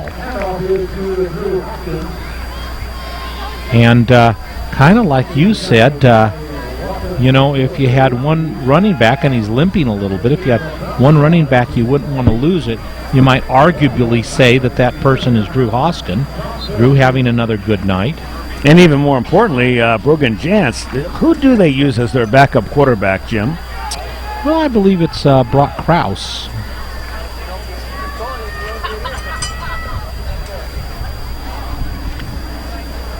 So here we go, 3rd down and 13. I doubt that the Miners will put the ball in the air. And they don't.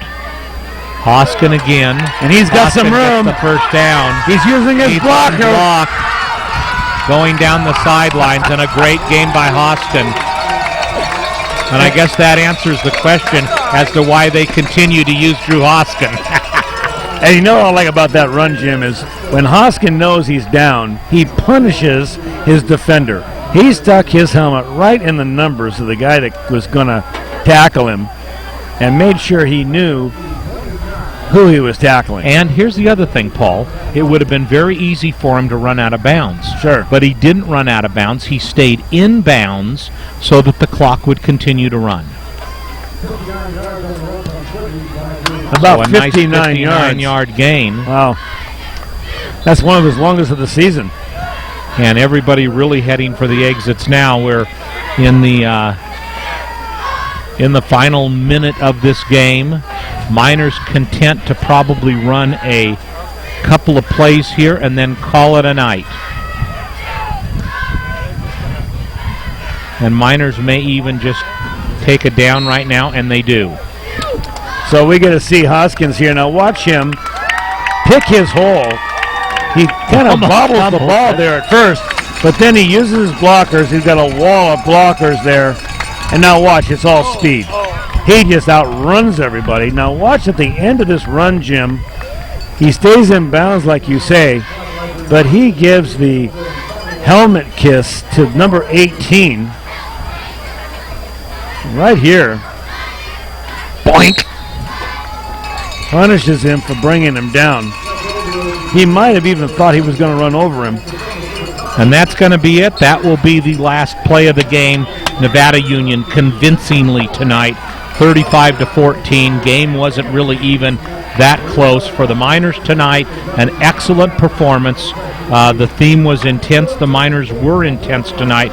They got the job done, did exactly what the coaching staff called for, Paul, the DVL champion Nevada Union Miners. And so for the Miners, a convincing victory here at Elk Grove. The hour and 20-minute drive, well worth it. The people had to be able to go down on the field to have the Miner moment after the game. And for this Nevada Union team, Paul, another impressive, near-flawless performance. Well, this came in touted as going to be the team that left here, the winner, was going to take away this league championship, Jim, and all the hoopla, well, I think it's been answered. No doubt about it who the strongest team on the field was tonight. It was kind of answered by halftime. Pretty much. In fact, before halftime, when the Miners surged to a 28-0 lead, and our player of the game tonight, I think it's unanimous, another excellent effort. I believe that's 2 weeks in a row for Dan Pettinato, number 10. Great performance both offensively and defensively for the Miners, and so our player of the game, Dan Pettinato. We'd like to remind you that you're watching exclusive coverage of Nevada Union Miner football. We'll be back in a moment. Personal trainer Michael Strong has a new way for you to be healthy. It's getfitright.net, the personal trainer that comes to you. Speed, strength, agility, and stamina can all be increased with regular workouts, and Michael Strong tailors each one to you. So be healthy with the help of Michael Strong and getfitright.net. Woo! in Grass Valley. You like that? The Hauser family reminds you if it's round, rubber, and it rolls, then you're sure to find it at Plaza Tire and Auto Service. From regular car and truck tires to small specialty tires for your trailers and golf carts, you can trust Plaza Tire has the tire for you. They stake their reputations on it every day. Plaza Tire and Auto Service. Auto repair done on your schedule, not theirs, in Penn Valley, Nevada City, and in Colfax. The Painter family has been taking care of feeding Nevada County families since 1959. And in October, we'll celebrate 50 years of service to you. At both locations of SPD, you'll always find USDA choice beef and a full-service meat department, a complete deli section, produce department, post office, and everything else that makes SPD so special. SPD Markets, hometown proud, where your neighbors shop.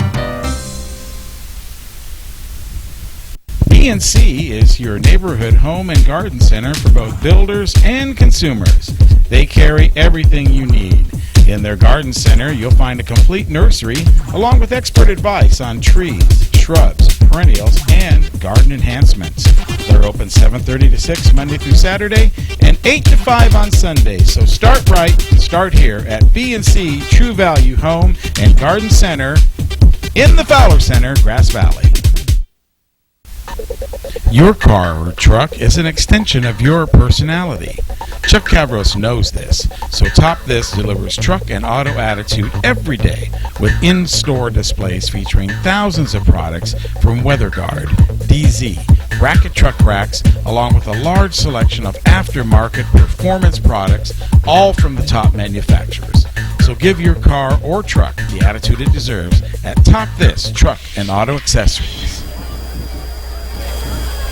Miners walking off the field and victors of not only this contest but the Delta Valley League. Bill Slade and Sons Trucking Player of the Game, number 10, Dan Pettinato. Paul, outstanding night again for the senior. It really was. And, you and I were just discussing it off camera. When you think about Dan, you really don't say, well, he's an offensive player or he's a defensive player. He's very balanced in his play. He's strong on both sides of the ball. Catches the ball, uses his hands well, very physical. He's the kind of player you want on your team, and I'm proud to say that Dan Pettinato was the best player, and he's going to be the Bill Slade's and Sons Trucking Player of the Game, created by Award Innovations tonight. We'll go to our final break with a few final comments right after the break. We'd like to remind you you're watching exclusive coverage of Nevada Union Miner football on the Touchdown Productions Sports Network. You're always close by your neighborhood Ace Hardware in Auburn, located on Highway 49 at Luther Road and locally owned and operated for the past 12 years by Mike Ryan and his family. Neighborhood Ace has teamed up with the buying power of Ace Hardware to bring you the largest selection of products for your home and business. And at Neighborhood Ace, they're always ready to talk about the latest Hillman victory at Neighborhood Ace Hardware. Purchasing a used car is better for the environment than buying a new one. That's right, the energy it takes to create a new automobile versus one already built is substantial. So when you choose a used vehicle from Keith Kerwin and Todd Slover, you're helping the environment by consuming less energy. At Pioneer Motors, every car is handpicked, Carfax checked, inspected, and detailed. Pioneer Motors, 1611 Main Street in Grass Valley. Chan, Moon, and Kirschbaum welcome you to their Grass Valley location. Using Optimap technology, Chan, Moon, and Kirschbaum offer complete eye examinations and can treat any eye condition. They then fill your prescription and grind your lenses in-house, offering a wide selection of frames and contacts. Chan, Moon, and Kirschbaum, protecting your most precious gift of sight. 360 Sierra College Drive, Grass Valley. Gold and silver are more important as a part of your investment portfolio more now than ever before. There's inflationary pressures. China alone could push the gold price more than double from $1,000 to $2,000 an ounce.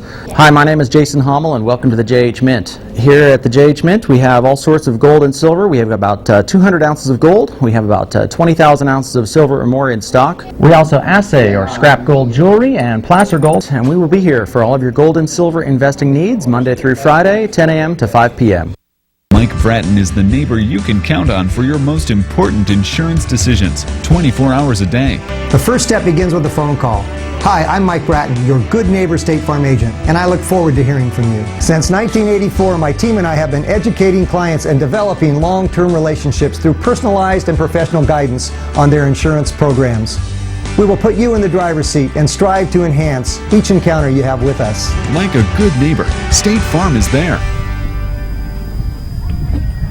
And Hanson Brothers Enterprises. At Hanson Brothers Enterprises and HB Rentals, their goals are simple: provide rock and sand products, ready-mix concrete, construction services, and rental equipment to their customers while providing safe, stable jobs for their employees, thereby ensuring Hanson Brothers Enterprises will continue as a contributor to our community. Hanson Brothers Enterprises, part of the fabric of Nevada County. And by the 4th annual Michael Bratton II Turkey Trot, Mike and Robin remind you to mark your calendars for Thanksgiving morning for the 4th annual Turkey Trot at Nevada Union High School as they honor their son Michael Bratton II.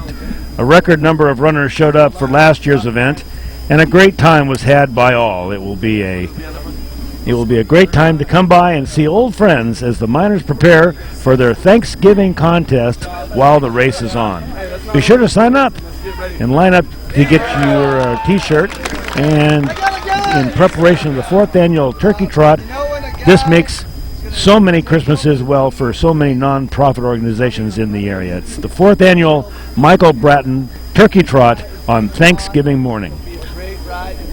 Tradition down on the field, minor tradition of I Got a Guy, where they pick out the outstanding players for the game. And there is Zach Vallejo, nominated by Brad Delbon. We saw. And league champions right now. Let's go get the section. Yeah! I got a guy! He's got a guy. My guy had a pretty amazing week. A lot of good things happened in his life. And then he came out here tonight and played a great game. Dan Petnato. There you go, big Dan. Excellent job. Good job, guys. We did it. We can still have our work cut out for us next week. We're not pushed over. Let's take it to them. Yeah. All right. Fellas, get a break. And so a little piece of the I've Got a Guy celebration. Great victory tonight by Nevada Union. And By Touchdown Productions, we're now in our 13th season of presenting only the best in local sports television. Jim Adams with you tonight, along with the illustrious Paul Brown, saying thanks for tuning in, and remember to join us next time as we present 2 more football broadcasts. Up first on Saturday at 8 o'clock, I will be joined by Michael Strong as the NUs honor the senior class of 2009. They played the Davis Blue Devils. Then on Sunday, it's Marty Mortensen and Paul as they travel to Whitney High School. Huge showdown against the Placer Hillman, a rematch of last year's Division IV championship game. It's 2 more great football games produced by Touchdown Productions, now seen streaming all over the world at www.nevadacountytv.org. Just click on Watch NCTV Now or On Demand for your next broadcast of the NorCal Game of the Week. So we will be joining you next week. We will have another doubleheader. Be sure to tune in tomorrow night as Michael Strong and Marty Mortensen bring you the big Placer game that is on tap as they take on Colfax tonight. And so that game will be tomorrow night, 8 o'clock, NCTV, Channel 11. You'll get to see that complete broadcast. Should be a great game. And next week's doubleheader, fantastic. Our executive producer director, Gilbert M. Dominguez. Go ahead. Remote coordinator, Sean Krzyzewski. Thanks, Sean. Titles and replay by Lynn Dominguez, and our announcers. Hey, Paul, great. 2 times this season, and I hear that you're trying to get a bid for postseason. That may be hard to get. I'm open to it. It's all up to you, my man. I know. I'm going to have to pay Gil, but I'm going to try my best. Camera operators Nicole Tishman, Cameron Hodges, Anthony Stewart, and Daryl Pay. That's right. Office manager Lynn Dominguez. Technical engineer Paula Miskowski. Thank you, Paula. Remote facilities brought to you by Commander 2 and Commander 2 Maintenance brought to you by Plaza Tire and Auto Service. Touchdown Sportswear, DK in Stitches, what's your sign? Player of the Game Award by Bill Slade & Sons Trucking and Award Innovations. Touchdown Accounting, Cinto Graciano LLP, and Diane's Bookkeeping. You can write us at jill@touchdownproductions.com. Well, that's a wrap tonight from Elk Grove Laguna Creek Stadium on the campus of Elk Grove. Nevada Union winning big again tonight, taking the Delta Valley crown. For Paul Brown, Gil Dominguez, and the entire Touchdown Productions team, this is Jim Adams reminding you that you have been watching exclusive coverage of Nevada Union Minor football on the Touchdown Productions Sports Network. Good night, everybody. See you next week.